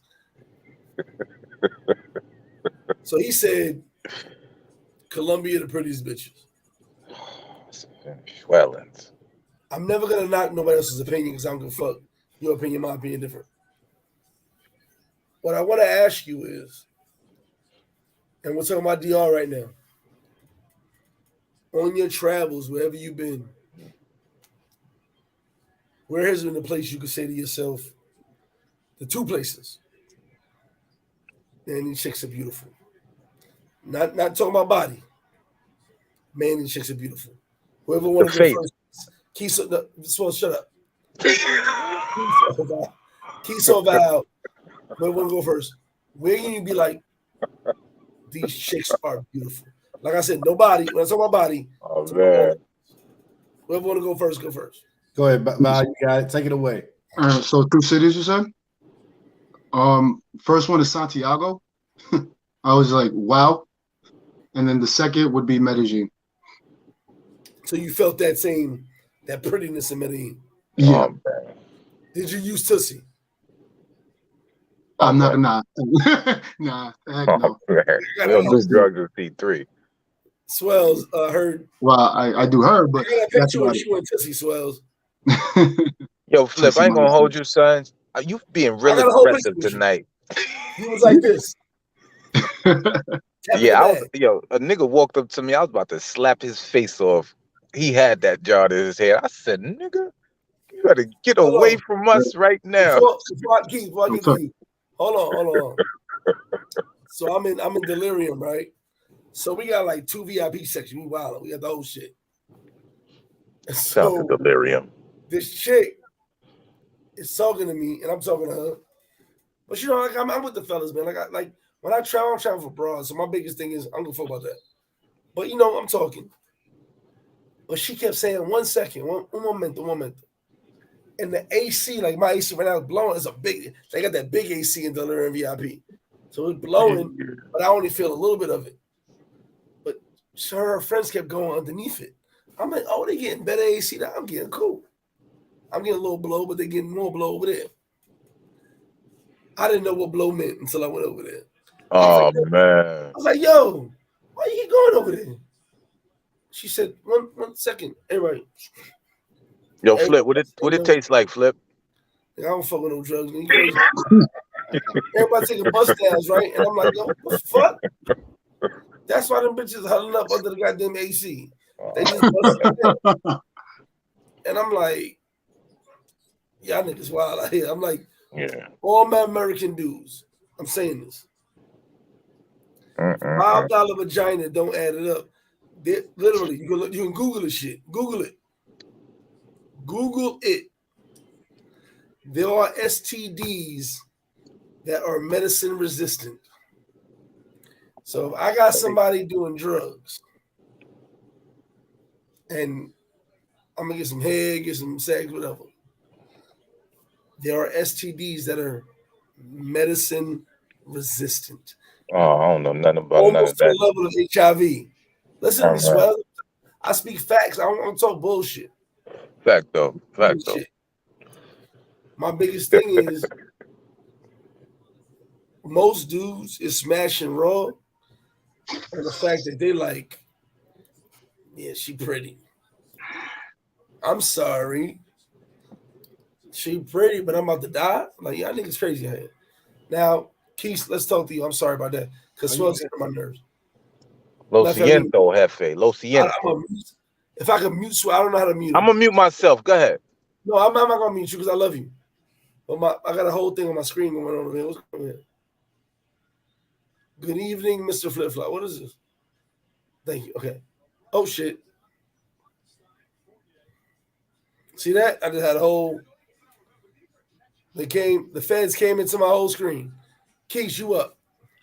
The question was, you tired, bro? Who, me?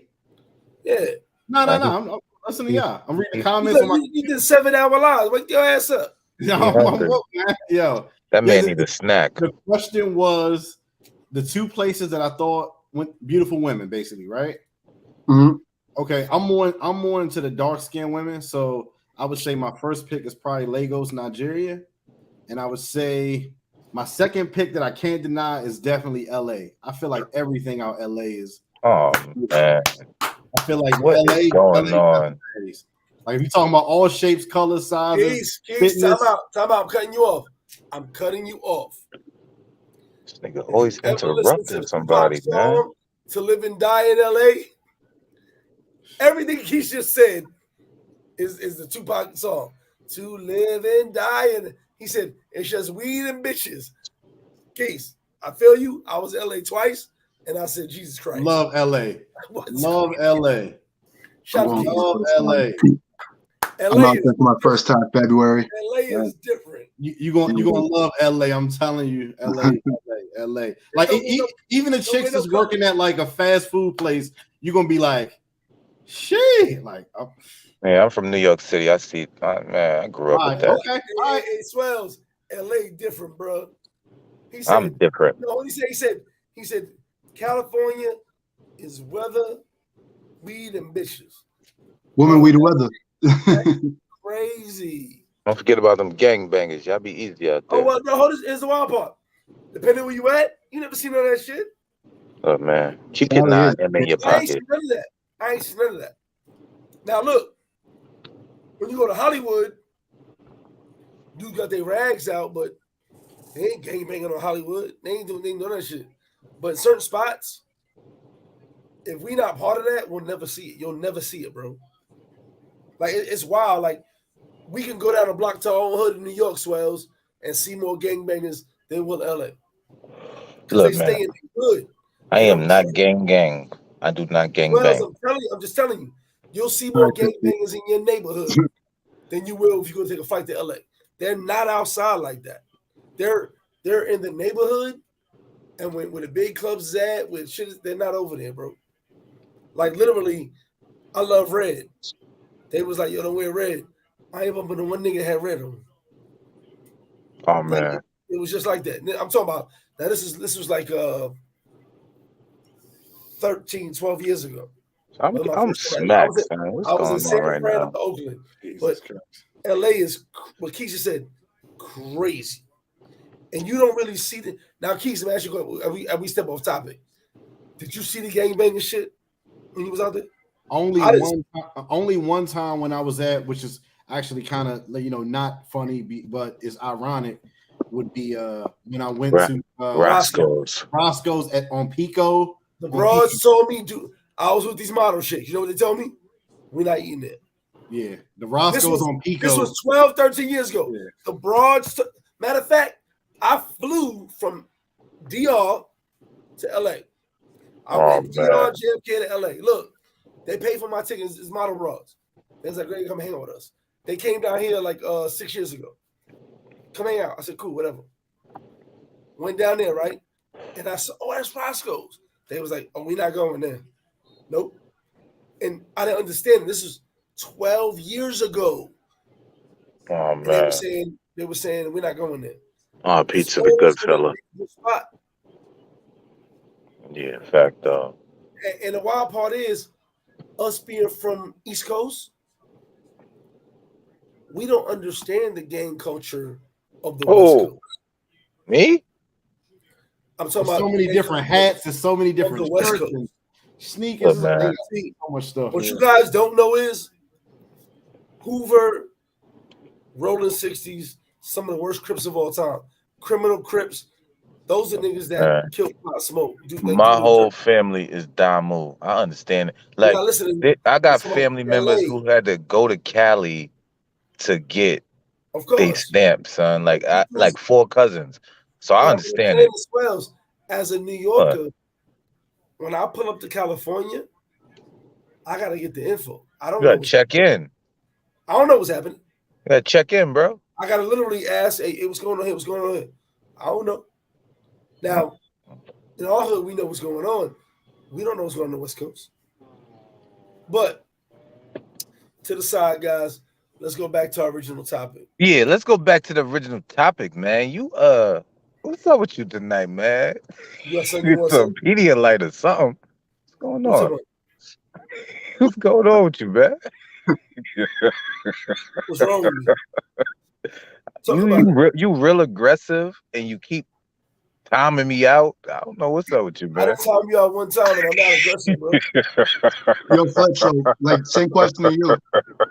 Guys, about what are your 2 cities where you were kind of like, whoa, that the women were more beautiful than average? Cuba. Oh man, shout out to Cuba. I need to get to Cuba. Before you get there, I felt like you spoke the greatness of that trip to existence because we was chilling before, days before you went. Yes. But I was told so many things, but everything I was told when I got there was totally different. Like, I had an argument with somebody.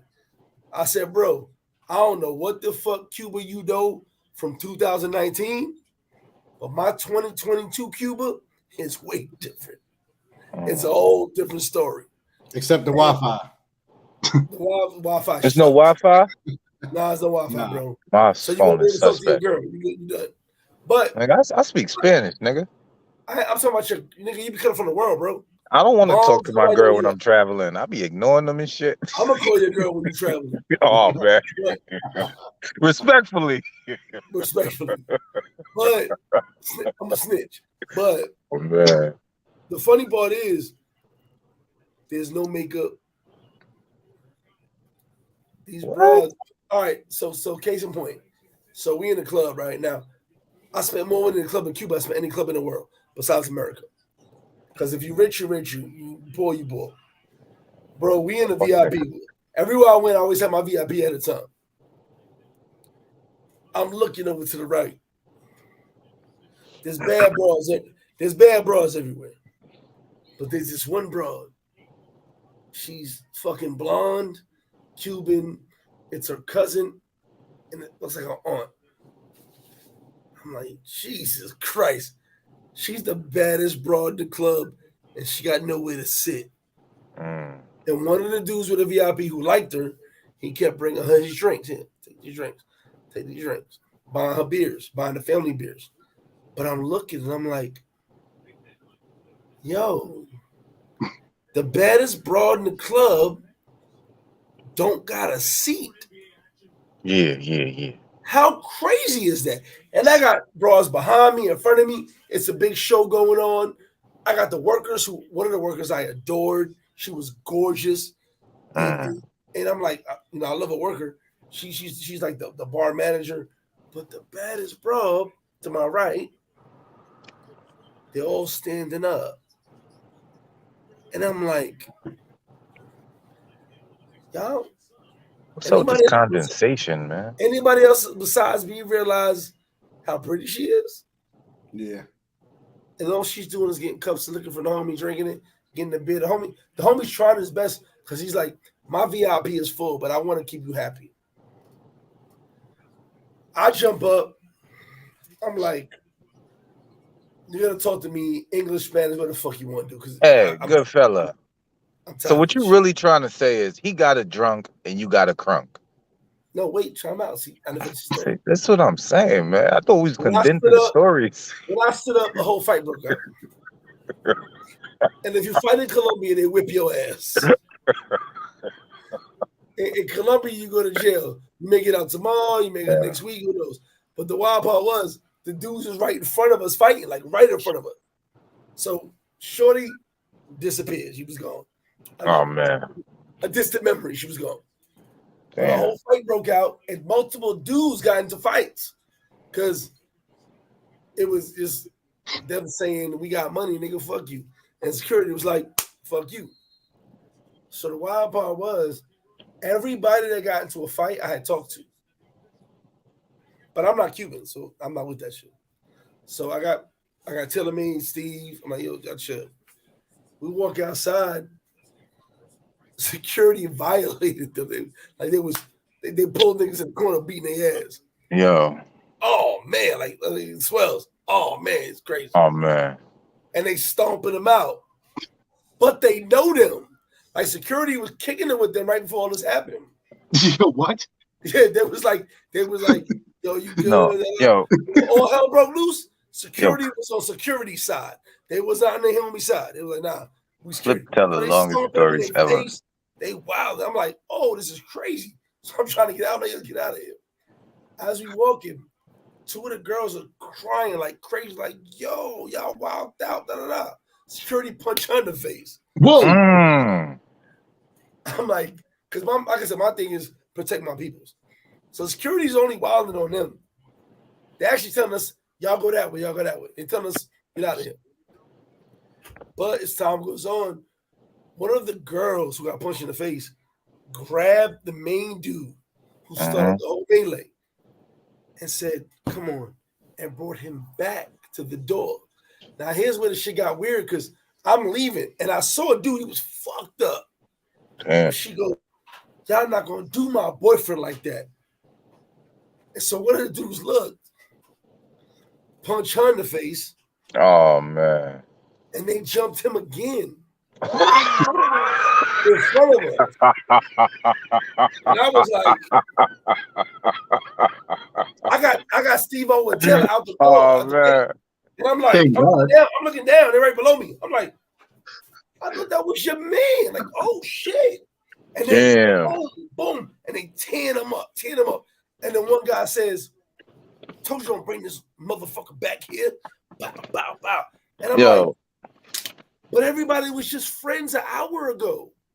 Everybody. We was the only outsiders. We was the only outsiders the whole night. Damn. The dudes who was like, yo, my man, what up? Was kicking this thing in the face. And I'm like, so mind you, I pushed Taylor and Steve out the door. I pushed everybody out the door. Shout out to Steve-O. I'm stuck looking. I'm like, they really kicking him in his face. Now, you know, nobody, I ain't worried about nobody doing it. I mean, because I'm just watching. I'm a voyeur. I'm like, oh, shit. And they bow. Should have helped him flip. Nigga, get the fuck out of here. Right? What? And I'm like, oh, shit. And they stomping him in his face. So I say, you know what? Let me get outside. Run outside, grab a taxi. We out. I tell the taxi, get us out of here. So we bouncing. And as we bounced, the police were there, arresting everybody who got beat up. Except the bar, Oh, except the man. security. The security. Yo, you know what, man? You know what? You know what I get from that story, and I be telling people this. You know, look, I know you American, right? And you go to these countries and you think you're the man, but when you get there, you know, you probably thinking, oh, these Dominicans or these Colombians or these whoever they are, you be like, I won because I got more money, and you think they frail little niggas. Yo, look, these niggas be brawling, son. these niggas be brawling out there. The worst mindset to have. Be careful. These niggas be diesel, nigga. They eat good. They eat rice every day. You know what I mean? I'm not trying to be racist or nothing. They eat rice every day. And they swole. Huh? Not to mention, sometimes you can't match desperation. That's for sure. It's hard to match that. Yeah, but you go out there, like for example, you walk up to a club like Flip just described, and the bartender, or not the bartender, the bouncer, the nigga 6'5". Nigga, this was Cuba. I didn't expect that shit. 350. Everybody afraid of everybody in Cuba. And you thinking just because you're American, you could take him on. And it's like, would you do that in the hood, in your hood? Like, nope. You wouldn't. So like, you just gotta be careful, man. Them niggas brawl out there, man, and they fight real well. So I had a fight with. I had a fight. I'm gonna tell that story one day. So look, Swells, like, how many times you got beat up on your travels? Never. That time thank God. I remember the time of Cartagena. They had you by your shirt collar. Who? That time in Cartagena, bro, when it was like this, and I was like, yo, y'all, what the fuck y'all doing to my man? That time they had you like man. That. You know what? You forgot? The only time we were supposed to be in Cartagena together is my first time, and you said your stomach hurt, so you didn't come. So it was just me and Free there. He told you that too, Swells? Yeah. I was supposed to meet. I was going to Cartagena to hang out with Paradise Life, and he gonna send a message to the group talking about my stomach hurt. I'm sorry, I gotta guys. take a I'm shit. not feeling well. He said he had diarrhea or something, man. Well, let's talk about that time you ran from the Colombians. I text him so quick. I said, "What you mean you're not coming to Cartagena?" Facts. I didn't lie though. I said the truth. Yeah, you said you had diarrhea. Diarrhea. I have an ulcer, bro. A bleeding ulcer. You crazy? Okay. I thought you said diarrhea. My memory diarrhea. Is jog. So I'm starting to get smacked. I ain't gonna lie, but I feel like you said diarrhea. I'm about to get smacked. So listen. I'll tell these guys. Oh, man. Now we're talking about first trips to Sosua, right? The reason I want to ask you this now for a reason. Are you asking me? No, I don't want to talk to you. Okay. What was your worst travel experience? And I'm asking this because we're talking about first trip to Sosua, but I want to compare experience. So first, what was your worst travel experience ever, Keith? I'm asking all you guys this. Look, can I go first because I gotta say my fault. Tell your don't girl say sorry to this nigga. Don't feel better. You ain't got nowhere to go, bro. The club. I definitely gotta be out like 5 minutes. What you call it? But my fault. As a matter of fact, it happened to be in Sosua. My worst travel experience. It was the last time I linked up with you because anything that could go wrong went wrong during that trip. Just as far as not even that day, just that whole week, bro. Like first, like I got drunk more than ever. I've never been that drunk like out on a trip before, but thank God I was with like-minded homies. That was one, because the after effect was just crazy. Two, I wrecked the car. I wrecked my rental. So like I wrecked it going back home from Puerto Plata, right? And then like when I went to Santiago, wrecked it again. Oh man. When I was supposed to go up to the live to do the live with you, right, for Sunday service, car wouldn't start. So that's why I was late. I'm like, Jesus Christ, like what is going on? So like I've never like had to face that much adversity, like in one trip than the last time when I was in Sosua. And a lot of it had to do with me, of course, not with the car accidents, but like just with other stuff in between. But yeah, it was just too much for, you know what I'm saying, like too much for me to handle. What, bro? I don't know what was in between 2 car accidents, but it's kind of like a lot of stuff. Yeah, my nigga, you had 2 car accidents. How about that? Right. No, we still I don't feel like explaining the accountability. We take the accountability and we just run from that. We do it like that. I wasn't at fault for 2 accidents. He said, I don't know what happened. You had 2 car accidents, bro. That's what happened. Well, yeah. I'm not even that happened as well. I'm not a whole detective, and I figured out your 2 car accidents, one after the other. Backpack was getting top in the car. That's what happened. No. Yeah. Backpack was getting top in the car, man. Just tell the whole story, Backpack. Tell the whole story. You was getting top and 10 in the whipping tent. Your head in the whip, not crashing it. Top and 10 in the whipping tent. Oh, he out. Oh, man. Shout out to C3, man. Shout out to Backpack. Make sure I subscribe to the good fella. Same question, bro. Like, what was the worst trip you ever had? Anywhere. For me, it would definitely be New Delhi, India.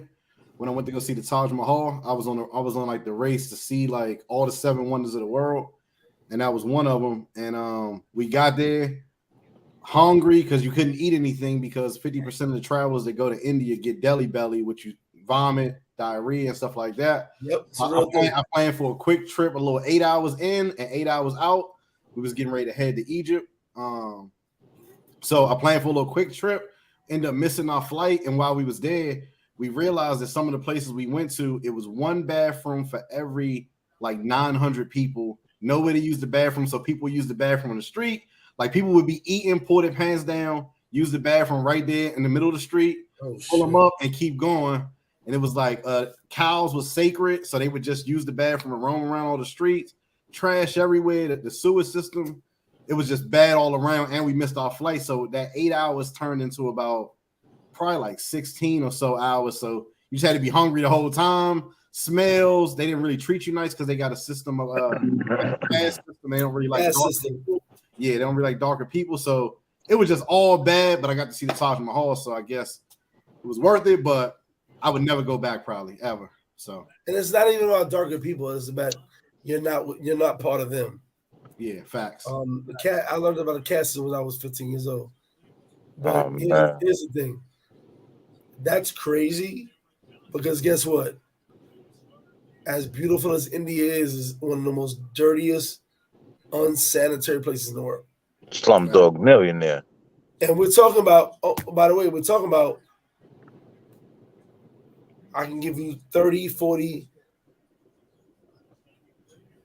third world African countries that are cleaner than India, which is wild. Facts. Because they bathe in that water that they wash their clothes and use the bathroom in, and they call it the holy water, the river and all that. Now, I didn't know about you couldn't eat no food. I mean, I tried not to just because we had a short window. We was going to 4 countries in 4 days, so you couldn't afford to get sick. There's nothing you can eat. I mean, you could, but everything is either washed or kept in that same water, and that's what you know what I mean. Like that water's been toxic for 40 years. Again, like I said, I wasn't trying to mess with it. So yeah, we ain't eat nothing. We stayed up, chill, walking around, and obviously I like to eat food, so it was terrible. So yeah. Oh man. So ask you the same question. So I never had a bad travel experience, so I ain't gonna hold you. Never. So I missed the flight one time, and well, that time in the casino parking lot. About to tap your jaw. That wasn't a bad. Oh man, yo, I think we need a slap boxing session. Let's talk about it. Remember that time? I got the pictures, bro. You don't got no pictures, man. What are you talking about? That time in the casino parking lot where you made me mad because you wanted to leave. That you wasn't. Hey, look, man. I think you thinking about the wrong guy. This is what happened. You was asleep. I woke you up. I walked you out the casino. I said, yo, Flip. In front of my car, bro. I said, yo, Flip, wait Bro, right here. Let me go get wifey. She in went front to of the my bathroom. car, bro. Yo, you got the wrong guy. I got the tape. You got the wrong guy, man. I said, Flip, wait right here, son. It's me and you in front of my car. Yo, kids, I came out. Look, I got wifey. I came outside. Flip was gone. I made him move to the side. You can see the Paradise Light. Hey, thank you for protecting V Swells. I had to do the same thing to him and Cartagena. I had to protect him. Man, I don't need no protection, man. I'll be wilding for respect. He got his neck snapped on the beach. I was right there with him. Man. I had to hold him down. And you was scared the whole time. So you have no bad experiences anywhere you ever been. Son, I'm telling you, son. This is the worst. So I went to school for a hot second. I don't know if y'all know this, but when I got out of school, Christ, that is the question I just asked. No, I'm telling you the story. I went to Cancun. I took wifey to Cancun. The wifey that you met, took her to Cancun. When we got to the airport, we got there on time and everything, son. It was 5 people on the flight from Cancun to LaGuardia, bro. They left because there was only 5 people booked. They left early, Spirit, of course. And Spirit. Wifey looked at me and started crying. Like, she was like, "What you mean y'all left?" Like, she started crying, so I had to calm her down. So that was really the worst experience. Other than that, son, I be macking, son. I never had nothing crazy. You kind of like a sucker for love anyway, so I see you. I'm just saying, son. I be macking, son. I'm unbothered by life, this life of ours. I'm unbothered. You a sucker for love. So look, man. Case, you in the building. I'm in the building. I'm here. We were talking about our first trip to Sosua. I missed a lot of questions. My fault. Jay Morgan's in the comments.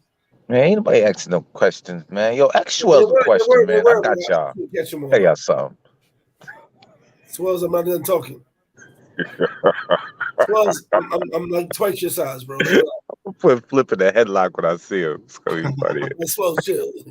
Run up on the manager's seat, It's weird how you talking to me. Anyway, man. Pros and cons, Keith, of your first trip to Sosua. I need the pros and cons, and I need you to explain both pros and cons. I'm putting you on the big screen. Man, he got the fluorescent lights. He feeling like Prince. He feeling like Prince out here. Yo, I need the pros and cons, bro. Pros and cons. My pro is I had a good time. I probably should have bought a little bit. I had enough money, but I wish I'd have bought a little bit more. Pro, the food was good. Like I said, I had a great time. The food was good. The beach was cool. Now my cons would be I should have came to flip flops. That was one. You was scared. I'm gonna be honest. I did not know how to find it. I did not know the gold steps was a trademark somehow. So I didn't find it. They yellow, nigga. They golden. But I wish I would have stayed a little bit closer to like the action, like all the bars and down on that end versus the end I stayed on because it was kind of quiet down there. Having to walk every single time back all the way down into the beach, that kind of sucks. So I definitely the con was staying too far. And that's probably like the only con of my first trip to Sosua. Staying too far and not planning for the weather better. If I would have planned a better month instead of December, because December it rained too much. And apparently that's the highest concentration of rain in Sosua. So no, not at all. That's actually wrong, but that's what the internet says, I guess. So yeah. But I mean, again, you live there. I'm a tourist, but I know it rained a lot then. And I wish I'd have done more activities. So that was it. I ain't really got a whole lot of cons to it. It was the great. Internet. All right, so rain season. Yeah, I remember. Rain season is more like May and October because of hurricane season. But on this side, now I'm gonna give you guys a life hack. Oh man.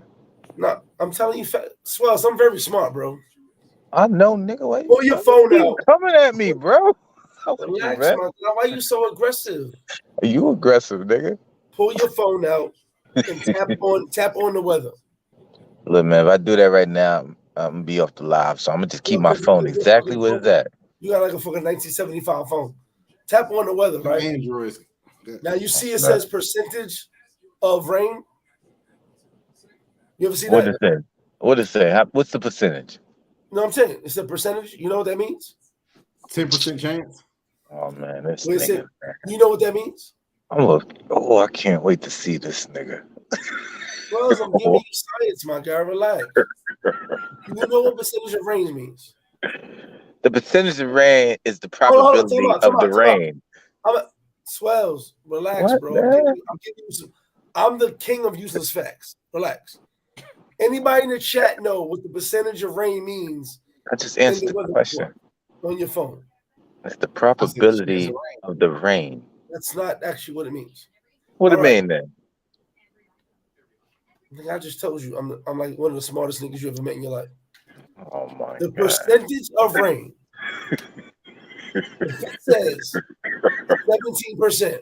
Yo, Keys, let's jump this nigga when we see him. Shout out to Justice, my man from Toastgate. You know what percentage of rain means? Nah. I'm about to tell you, bro. I'm about to say it. Well, I thought that was a question. It means what the weather people tell you it's going to rain or not, times actual rain that happened a year ago at that exact same time. When they do a percentage, it's really a guess. It's a calculated guess. Just so you understand. So when it says 9%, 17%, 39%, it's a calculated guess from what the weatherman says to the actual last year's exact climate. That shit is not accurate as fuck. Because you know why I know? The reason I looked it up because one day I'm chilling, I got a car wash. I'm like, woo! My shit clean. Woo! Tires shining. It says 7% rain. And it was fucking torrential downpours. Oh, man. After I got the car wash. And I said, wait a minute. It's not possible. Yeah. When I went and looked it up, because I don't know better, we just see it, we think it is what it is. Percentages are created by humans. There's no system. Oh, man. Whatever the weatherman says it's going to be, multiplied by what it was last year, is percentages that you see in your phone. It's all bullshit. Well, this is what you do, man. You go outside in the morning with some basketball shorts on. Here's you go to Swells. This nigga Swells, is aggressive tonight. Swells, is it raining where you at right now? Nah. I want you to go get an umbrella. I want you to unlock the strap, the umbrella strap. Get the whole umbrella together. Oh, man. Unlock it, cut it. Yo, Flip, son, why are you being so aggressive towards Rey Guapo tonight, man? Can I finish talking? I mean, can you? I want you to unlock the strap, cut the strap, the whole umbrella together. Yo, Keys, let's jump this nigga. I want you to walk outside. Yo, we jumping you, bro. Open and start dancing. Okay. Dancing in the rain. Oh, man, not dancing in the rain. Oh, my God. Oh, man. Yo, that's a good idea. You know what I'm going to do when I get down to the zoo? As soon as it rains, I'm going to go outside and I'm going to dance in the rain with spaghetti. Spaghetti swells, man. They're not going to be able to top that one. Oh, man. You the last sane motherfucker in this live. Oh, man. That's disrespectful, respectfully. Can you sit back, Swell? What do you want now? I knew Free Society was getting on here. He gonna talk on live. Nah, he said his job had him in he was like in a loud area, so he couldn't pull up. Working. Anyway, yeah. I want Swells to be quiet. Oh,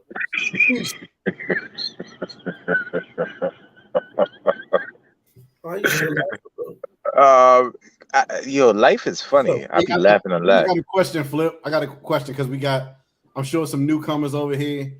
Go Tell for it. everybody some things that they should maybe look out for first timers coming to Halloween, because I know you got a lot of events coming to Halloween. Oh man. Give some advice on Halloween. I know we got a couple people from our side too.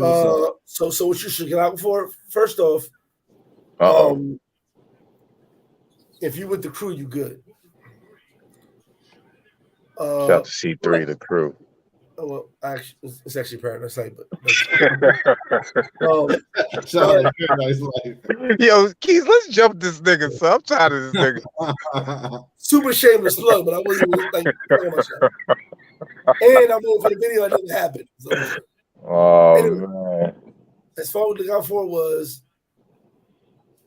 don't be caught up with street hustlers. Mm-hmm. The biggest thing with me is street hustlers try to get to my parties, they know they can't. Mm-hmm. Same as I tell everybody. If you're with a street hustler, it's gonna cost you more money. Facto. So I'll say that for Halloween. And all the time, but at the same time for Halloween, if you got your bracelet and you fuck with me, you good. But if you want to come last minute, you ain't in.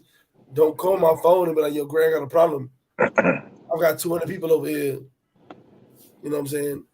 And not that you didn't pay. It's the point of you went to do your own thing. You got to handle your own thing. Facto. You feel me? Do you have anything planned for the Super Bowl time frame? Yes, I do. We actually, man. I see. Listen, as far as I need you to mute yourself. Your voice is annoying. We just did the boat party. But this nigga Saturday, February 11th. I'm fucking with you as well. Saturday, February 11th, the boat party. Party on Atlantic Ocean, and then we're gonna go from there. I haven't decided what else I'm gonna do. Gotcha. Okay. You know, I was hoping a lot of my guys would be here. Zoe won't make it. He just sent me say he won't make it. You won't make it. Swells is scared. Scared of who? Nah, they told me already, so it's okay. Very guapo, you heard? I did it. My biggest thing is like what I'm doing, I'm excited. Because every year I make it bigger and bigger and bigger. And by the way, a couple of YouTubers bought their tickets the other day. Shout out to them, man, for sure. And I was laughing, like, oh, I know you. They didn't think I knew who they was. They used their YouTube name for their Cash App. I know you are. As long as there's no creep camera, we good. You know what I mean? So to answer your question, like for me, it's just the overall availability as the Suez, the WhatsApp and everything. I'm available. You know? Facts. I've got to learn to accept that everybody can't agree with me. You guys don't agree with me. I can't agree with Swells for his pussy. So Swells, what I'm talking about.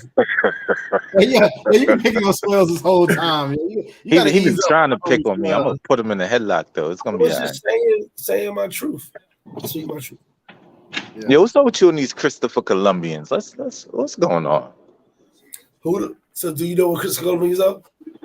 Yeah, I'm the only one in John that watch the videos. Yeah, man. Slow down, bro. Oh, you watch my videos. So what is a Christopher Colombian? It's a guy who goes to Colombia for the first, second, or third time, but you know guys who've been going for years and they don't know how to move, but they know how to move. They claim they know how to move. You know what I mean? But this is Ray Guapo. So you went to history class, my guy? No, I'm good. What's the next question, John? What did they tell you about Christopher Columbus? I don't know, man. I don't be doing none of that, man. All right, well, you know in DR, him and his son is a big deal. So, by the way, the whole zona colonial is not Christopher Columbus. It's his son. Christopher Columbus went to Colombia. It's called Colombia because of him. Went to Colombia and was caught robbing and stealing from the Queen by the Colombians. They locked him up for 3 years.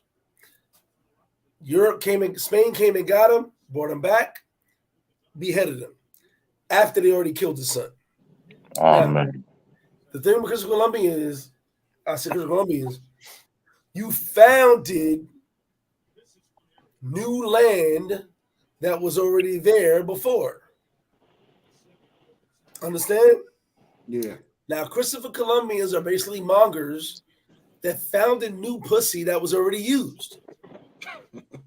Oh man. You have what you want, but it's true. Respectfully, good fellow. What's going Because on? most with you, niggas man? in Colombia ain't been going more than 5 years. It might be I've been to Colombia more times than most of the Colombians. I've been to Medellin 7 times. I've been to Cartagena 5 times. I've been to Cartagena like 4 times. In a 3-year period. Oh man. Like my nigga, I'm catching. All right, man. This is not the topic, but I just. You asked me a question, Swells. Relax, and let me respond. He on your head, Colombians on the ship like, hi-ho! They're looking over the shoreline. We found the new land. It's the land that was founded before. And these women are virgins. That's Christopher Colombians, bro. And when they fall in the pussy, they be like, oh, shit. Let us be the ocean in their vagina. Oh man. That was me talking Shakespeare. So, y'all Christopher Colombian niggas just found that shit. To be or not to be. Swells. You are 100% a Christopher Colombian Venezuelan. Like, Swells, hold on, say that again. Hold on, I was getting in the car. Say that again. What car you was getting into? My car, nigga. What's up with you, man? Send me a picture. Nah. He said you are a Christopher Colombian. Is that true? Venezuelan. Nah. I'm Rey Guapo. V-Swells the Traveler. Y'all see it. Y'all see the name right there. Make sure y'all subscribe to V-Swells the Traveler. Hey, bro. Maybe Mr. Flip Flop and In the Streets with Keys, Backpack with Val. Priest of Stock. Bro. Why are you son? You are disrespectful, bro. My channel, bro. I don't like you like that. What? I can't shout to John out on the John. Please don't interrupt nobody. You do. Bro, how many times you been to Colombia? I'm gonna go with 4. Christopher Colombian. There you go. You are but I'm guapo though. But you Christopher Colombian. But I'm guapo. You've been there whole 4 times. I don't manga, man. I like the fresh air. So you don't mind the new used pussy. You like a tire salesman. Man, don't compare me to them greasy. These are new, but they used. Hey, Flip, on another end, could you not say that it's all used? Yo, Flip, don't make me put hands on you. So, hold up. I'm gonna put Keith on the big screen. Hold on. Don't put me on the big screen. Put Swells on the big screen. Yeah, so put me on the big screen, man. Keith, you met some versions? Yeah, we gonna jump this nigga. You met some versions? How many versions you met, Keith? Probably none. But you said it all. Take this shit out the thing, yeah. How many versions you met, bro? Probably none. Give me like at least tell me like 2. I can't do that. I can't lie to you. I can't lie to you. You met your version? Probably not. No. Probably not. Probably not at home. Not at home either. Like I like a well-seasoned woman. I don't want to fresh off the. Well, time out. You met any versions for the day? For today? For the same day? Nah. Can't say. All right. But that doesn't negate the fact that it's all used out here, though. So I'm gonna stand with that. I ain't gonna let you put my man Swells on the spot because it's all used out here. Especially if you like women between the ages of 25 and whatever age it is. I'm 36, so if you like them like that, it's like, yeah, it's gonna be used. Swells, how old are you? 46, nigga. Yeah, you niggas is young as hell. So look. What that John come up there? Look. So Keith said it don't matter. How do you feel about that, Swells? You know what? Wifey just got in the whip, son. I ain't gonna hold you. I missed that whole question. So what was that question again? So, wifey, I said hello. Is it all used out here? Is it all Fact you? though. Used everywhere. Is it all used in Colombia? Fact though. Everywhere. So you love to use shit. Oh man, this nigga disrespectful. Yeah. Yo, put this nigga in the manager's Yeah, chair headlock. Yeah, use car buyer. I'll take that for $1. Oh man. But Oh, Swell, put me on the phone with your girl. no, nigga, what the fuck wrong with you, nigga? That's not the Hey one man, I like you and all that. We don't play those games though, you heard? Hold on, that's not the one I met. Nah. Lord, We don't do all that. You gotta relax, Flip. On questions. You No, sound I like was gonna say hello to her. I'm sorry. What's your question, nigga? You got another question? Where you driving right now? Say what? Where you going? Oh man, this Where you nigga. driving? Yo, I'm where you on my way to going? the south side, nigga. You ain't in the south side of my hood. I'm going to the Coliseum. Everything closed, but where you going right now? Tell them blue Audi. Yeah. That shit probably red. My nigga, where you going right Yo, now? Keys, what's good with your man, son? You going to the telly? What's good with your man, son? Hey, yo, Your man, I don't know why son. Flip on you today, man. Hey, Flip, how many drinks you had tonight, man? What's up with your man? How many drinks didn't I have? Okay, all right. Wait. All I asked him, where's he going tonight? He don't want to tell you, man. He got a secret location. He probably going somewhere to Poconos, nigga. The Poconos, nigga. Yeah. Where you get that sandwich from? We had made special made.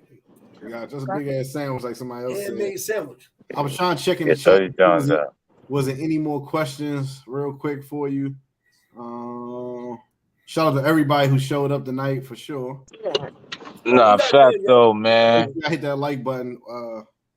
Flip ain't got no more questions. He eating a Sammy. I'm hungry, motherfucker. I just want everybody in the chat to know I'm the only one who could talk to Flip this greasy. And he don't never do nothing. That's why he don't kick you off.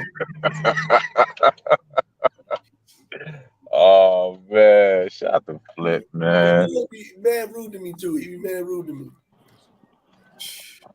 Talking to him, you gotta tell him calm down, just relax. Calmate, jefe. Relájate. There's one on the door too. But remember that time homie had your name on my live? I was about to kill your ass. Who? Remember the dread nigga that got beat up by Val? Use your name. I don't even know what you're talking about, man. Remember that time he was talking shit with your name, and I was like, nigga, you know me, nigga. Oh, he was trolling. I was laughing because me and him spoke, and I'm like, I vaguely remember shit like that, man. I'm going ape shit. I'm like, Swells for real? Oh yeah, and I called you. I called you on the live. I said that ain't me, nigga. Like, is that nigga drinking a Pedialyte? I told y'all. I'm literally sitting there like, Swells, I'm about to kill you, nigga. So look. Oh man. Hey, pull up. We're gonna have a good time at Sosua. Look, I'm about to go to bed, get ready for Sosua, get in the mall, because I'm in Sosua every day. Now, Keeks, anything you want to say about Sosua? Swells don't got to say he with his girl, he can't say shit. Oh man. What do you hey, say about Sosua? I just want to say, Sosua is a great place. You gotta go down there and make sure you stop past Flip Flops. Shout out to the I did not pay for this. I did not pay for that. Shout out to the whole C3, V Swells, Free Society, J Mog, Backpack. Thanks to all, support each channel. Subscribe, like, comment, and we got a lot of content coming. And just check us out, man. We appreciate Flip for allowing us to come up here. Just vibe and make sure y'all check out the next episode for whoever else he gets on part 3. Well, we're gonna do this. Make sure y'all subscribe. Once a month, first time Mr. Sewell, your story now. Swells, before I let you go, can you talk or no? I mean, it depends what the question is, man. I was gonna ask you, I'm with wifey, man. All right, don't worry about it. You can't talk. Your first trip from I said, hey. Your first trip just Sosua Keys. My friend said hello. We're gonna end it on that, and then I'm gonna jump She in. nodded her head yes. Tell her I miss her. We gonna go. I'm fucking with you. I'm fucking with you. Respectfully. I'm joking. She saw my videos? No, maybe not. Hell Anyway, no. Well, maybe. I don't know. She be she subbed to watching me, my bro. videos and just Ask her if she cursing me subbed to out me. right after she sees Ask her the if she shit. subscribed to me. I'm gonna send her link to you, John. Well, you ask her, and you subscribe to Flip Flop right now. Look, nigga. Calm your ass down, nigga. I love you, bro. You know that. So look, peace. As we swells out, we'll talk to you another day. Love you, bro. Back though. As we finish this off, on your first trip, bro, good, bad, ugly, whatever it is, are there any regrets, anything you would do over? And this is our end of our show, and I'm gonna talk my shit. Good, bad, what you would do over. The floor is yours for right now, and I just need to know, no matter what happened in that, what happened in that, I need you to tell me good, bad, and what you would do over. Good, bad. I would definitely stay somewhere closer to the beach. I would have stayed more days. Like I said. Sorry, that was my fault. I would have stayed more days. I would have stayed closer to the beach. And yeah, that's probably the only thing I would have done differently. I think where you stay at can make or break your trip. So definitely stay somewhere that's clean and close to all the action. And I stand by that. So that's what I would do differently. So Keys, I'm about to do something I've never done before. Okay. Swells, I know you out of here. I'm gonna kick you up out of here, Swells. Sorry. Hold on, don't kick me out. Hold on, let me say something, man. Go ahead, bro. Look. Yo, y'all always try to keep me out the job. Swells, I could use you at the end of this, but I know you're busy, so now look, man, I just got picked up by wifey, but look, picked up, you walking? Nah, I got picked up. Well, I'm in the whip. It's a Swell, long story. I'll tell you later, nigga. I'm about to do the flip side. I would like you guys involved because I got something I want to say. I bet. Look, this is what I want to say, man. I appreciate Flip Flop, Senor Flip Flop, for hosting the Goodfellas. You heard? That's real love. And if you never met Flip Flop, son, he's like the coolest boss you ever meet. Like I told a story one time. I didn't have no more cash. I spent it all on like 30 President Day Blacks one day.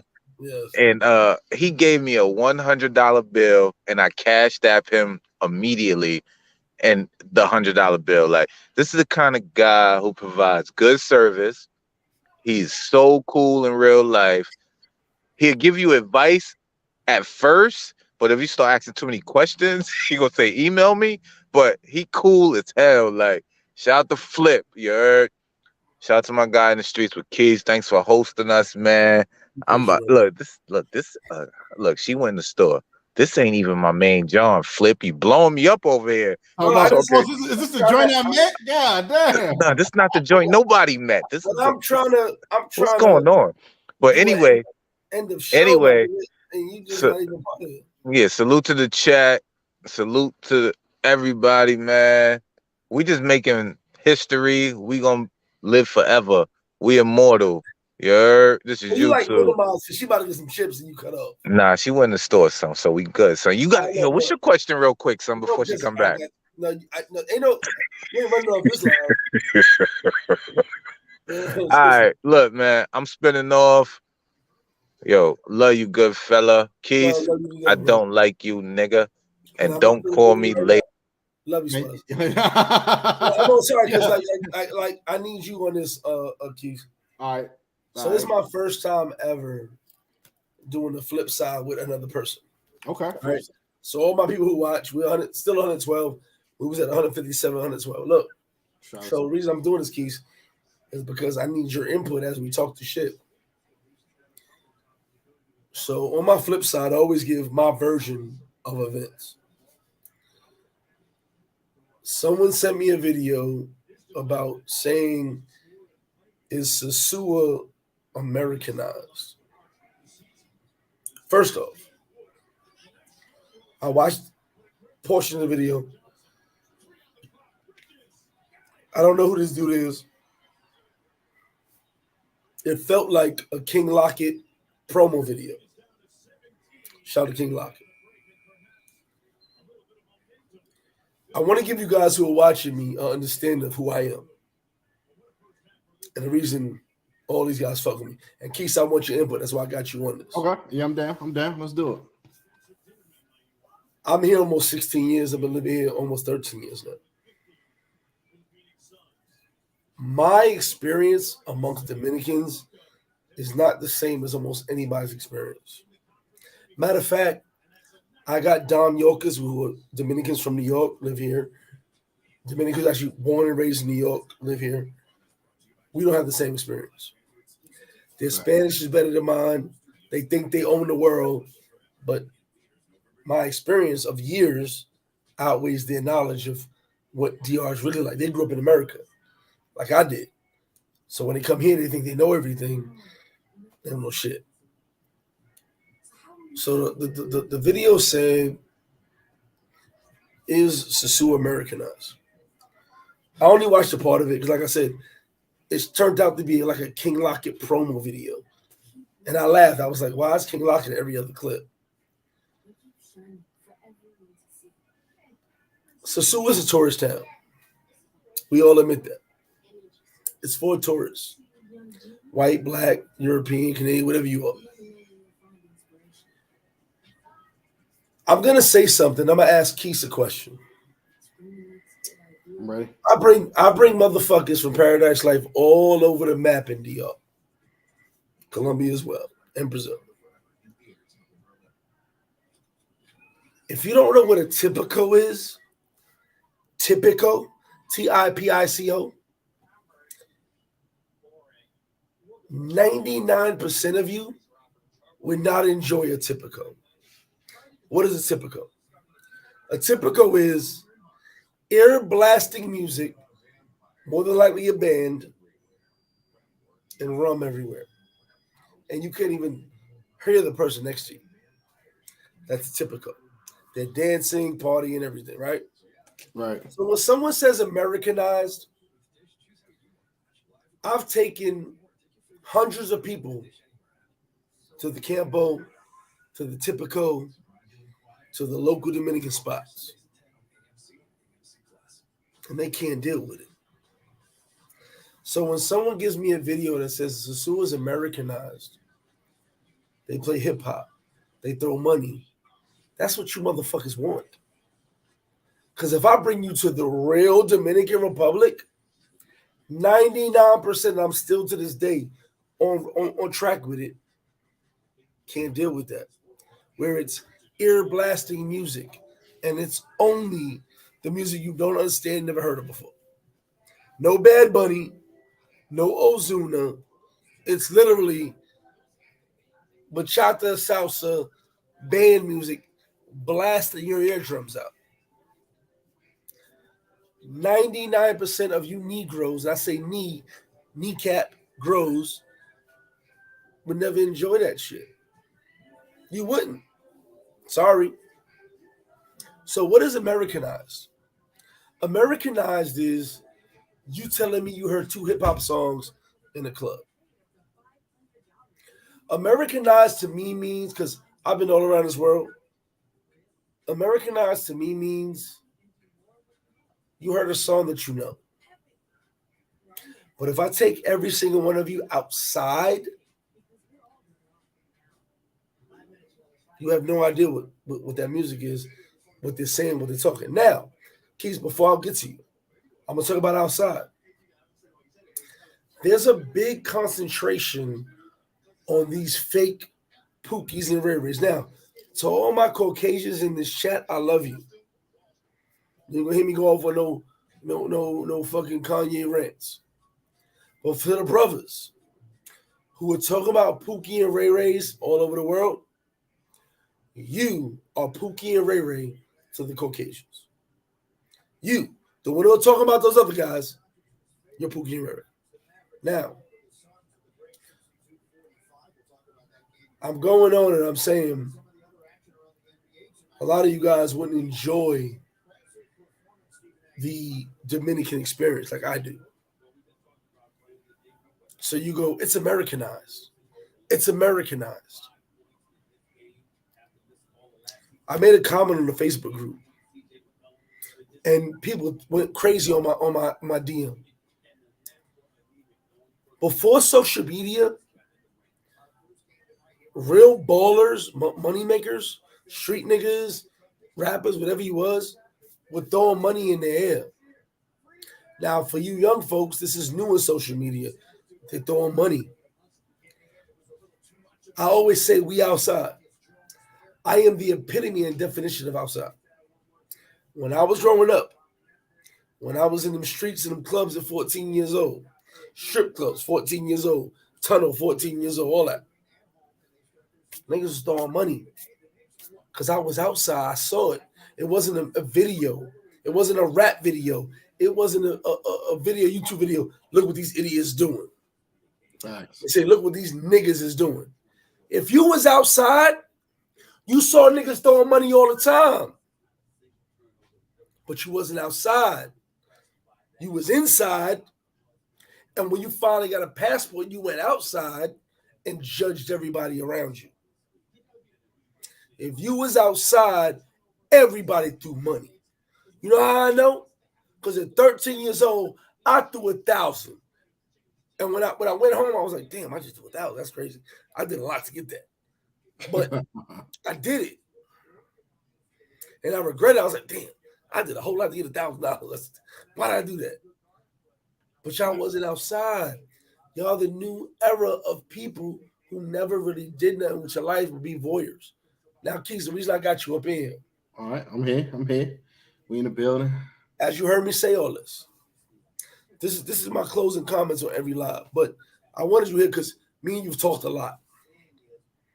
Thanks. And our views are similar, even though we grew up in different sections, but we have similar views. I want to hear what you got to say to close this video out about everything I just talked about. But more importantly, where we are in this world with social media, YouTube, Instagram, whatever it is, and how we really move as a people, a person. What are we really doing in this life that we're so worried about someone else and we're not focused on ourselves? And Keith, I'm going to give you the floor because this is called the flip side, so the floor is yours. Okay. And just give me an idea of your thought. After everything you heard me rant about, give me an idea of your thoughts, bro, because I respect where you come from. We talk a lot. And I want to go from your perspective, and then I'll come back and we finish the flip side up. Gotcha. The floor is yours, bro. Yeah. I've seen some of those videos too. Like, to me, they only serve for shock value, just to downplay certain things. Is it Americanized? Is it this or is it that? I think it only serves the purpose of shock value or to try to get people's views up, because I believe that any slice of whatever you want, you can find it. So it doesn't necessarily have to be like, if you don't want to be around a whole lot of tourists, DR is pretty big where you can go somewhere else. You don't have to experience it the same way. You don't have to be stuck in the same club environment. You go to your nice hotel or villa or somewhere else, you don't even have to deal with that. The problem is when people think that your fun or their fun should be exactly like their fun.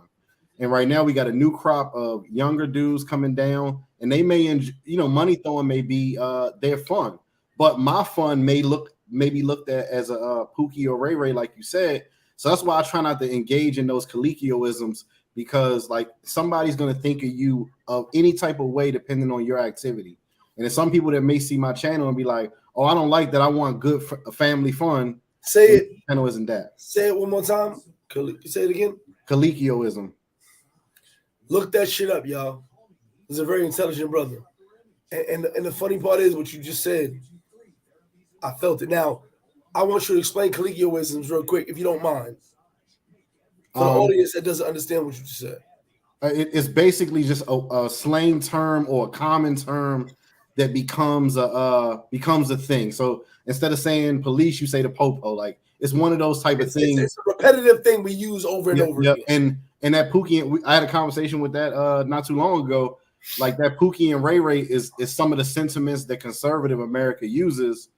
So we just carrying it on and like using it on our own people too, which I just don't like it. It's just. But who is Pookie and Ray Ray? The people who are not doing what you think they should be doing is how I've heard it be said. Because when I grew up, Pookie was the crackhead. Ray Ray was using the niggas selling them crack with Hook too. We took those brands and put it on travelers. Oh, you got it messing it up. I want to say something, and this is why I asked you to join in. I love this what you said, Keith, because you used the word that most people don't know. Niggas in their dictionary right now. Nah. All we have done is focus our hate and negativity on people who are doing good. And on each other. But it is each other, us. Yeah, for sure. Yeah. If you traveling, I'm hating on you.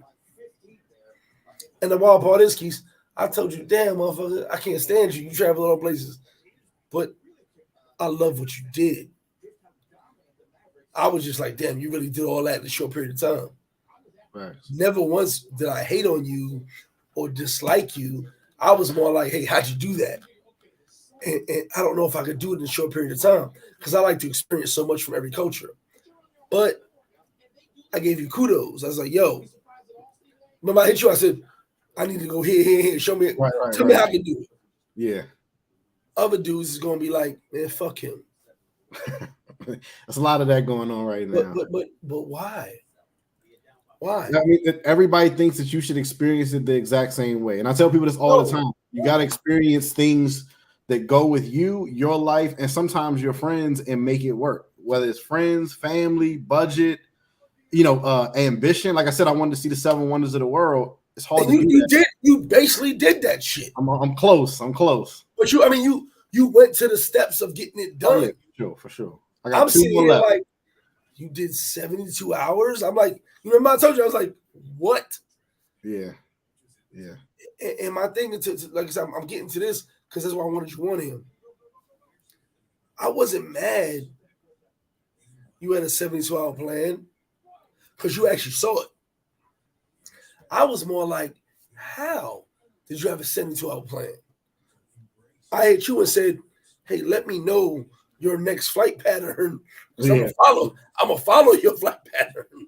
Like, cause I'm like, when I look at flights, I don't even think to bounce around the world.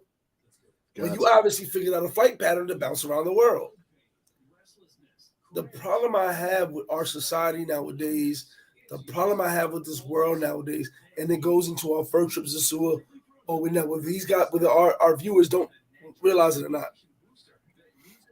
If you noticed, every single person we spoke to about Sosua was a different experience. I'm gonna do once a month, and I'm gonna get C3 back on here. We're missing a couple of people. I'm gonna get them back on the live. It's a different experience. I'm gonna tell you my experience, but I can't tell you yours. Keith is gonna tell you his experience, but he can't tell you mine or yours.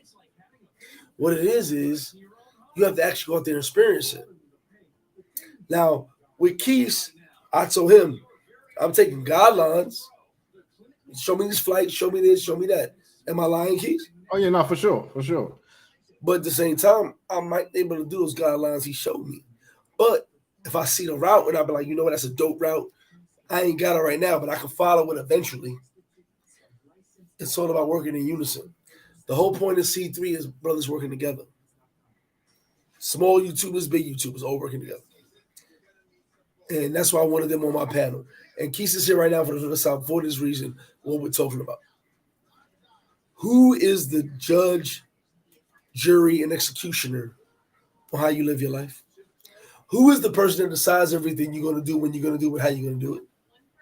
Definitely got to be you. Well, if you believe in a higher power, that's it. There's no one else but you. Yeah. We don't meet the higher power until we're gone. And I'm probably going to Saturn. That's a whole different story. But it definitely is 100% you. Yeah. You are the writer, director, and producer of your life story. But people will talk shit to Keith on how he travels. People will talk shit to me on how I travel. People went as far as talking to my girlfriend and being like, look at him, he's all over the world. Like, I'm like, fuck you thought I was? Like, I'm from the bottom. I'm going to motherfucking travel. I want to go to the bottom of the bottom and see what the bottom is like in that country. Because I know where I'm from. And I told a story to these Dominican chicks the other day. There was an argument in a group or something. And I said, you know what's funny about when you Dominican chicks talk about how poor you are? The reason I don't respond because I grew up not so great. And so one of the girls was like, you successful. I said, wait a minute. But you know me when I was a kid. I said, you want to talk poor? I had no lights and water in America. You live in Dominican Republic. It's a normal occurrence. I said, imagine how I feel in America. Yeah. And the girl was like, America, it ain't so good when everybody else was like, for real? I said, all the glamour and glitz of America you think. I live the opposite of it. And they were like, they couldn't believe it. And I said, we're not all walking on the streets of gold in America. But back to my point, life is what you make it. I'm so excited to have Keith here tonight. Val, V Swells. We missed a couple brothers, but it's all good. The biggest thing with me, Keith, as we end the flip side, is I'm going to tell all of you right now, and I don't think Keith has denied anything I'm saying, but I'm going to let him talk his piece. Live your life to the fullest. There's nobody that can stop you from progressing except you. One thing I learned in my life is people talk about me. People don't like me. People talk about me some more. People don't like me even more. I keep winning. I keep moving on and on and on because I don't listen to that. I focus on what's in front of me. I focus on myself. I focus on the life I want to live. And the life I want to live is peace. Peace, happiness. The whole paradise life. Peace and happiness. That's what I want to live. So for me, guys, I'm going to tell you, from me to you, fuck what everybody says you can't do. Show them what you can do. Facts. And Keith, I know I already got your last moment, but anything you want to say before we get out of here? Yo, again, like I said, thank you for having us. Shout out to Paradise Life. Shout out to all the members of C3. I appreciate all y'all, all of us sharing ideas, and everybody in the chat. If you want to be whatever you want to be, C3 is basically just the idea of working together. So if you I'm gonna post Sean's comment. So I think American poor is not as bad. Well, here's the problem, Sean. You my man, Sean. Imagine not having lights and water in America.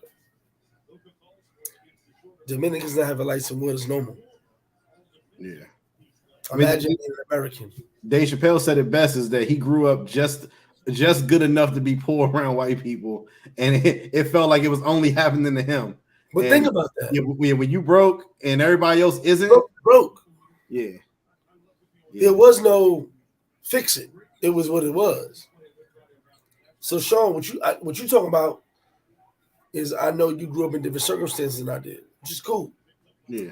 But my biggest flex is when I tell Dominicans, you got no water, you got no lights. Me too, but in America. Think about that. You guys saw the feed an African kid for 10 cents a day, 20 cents a day.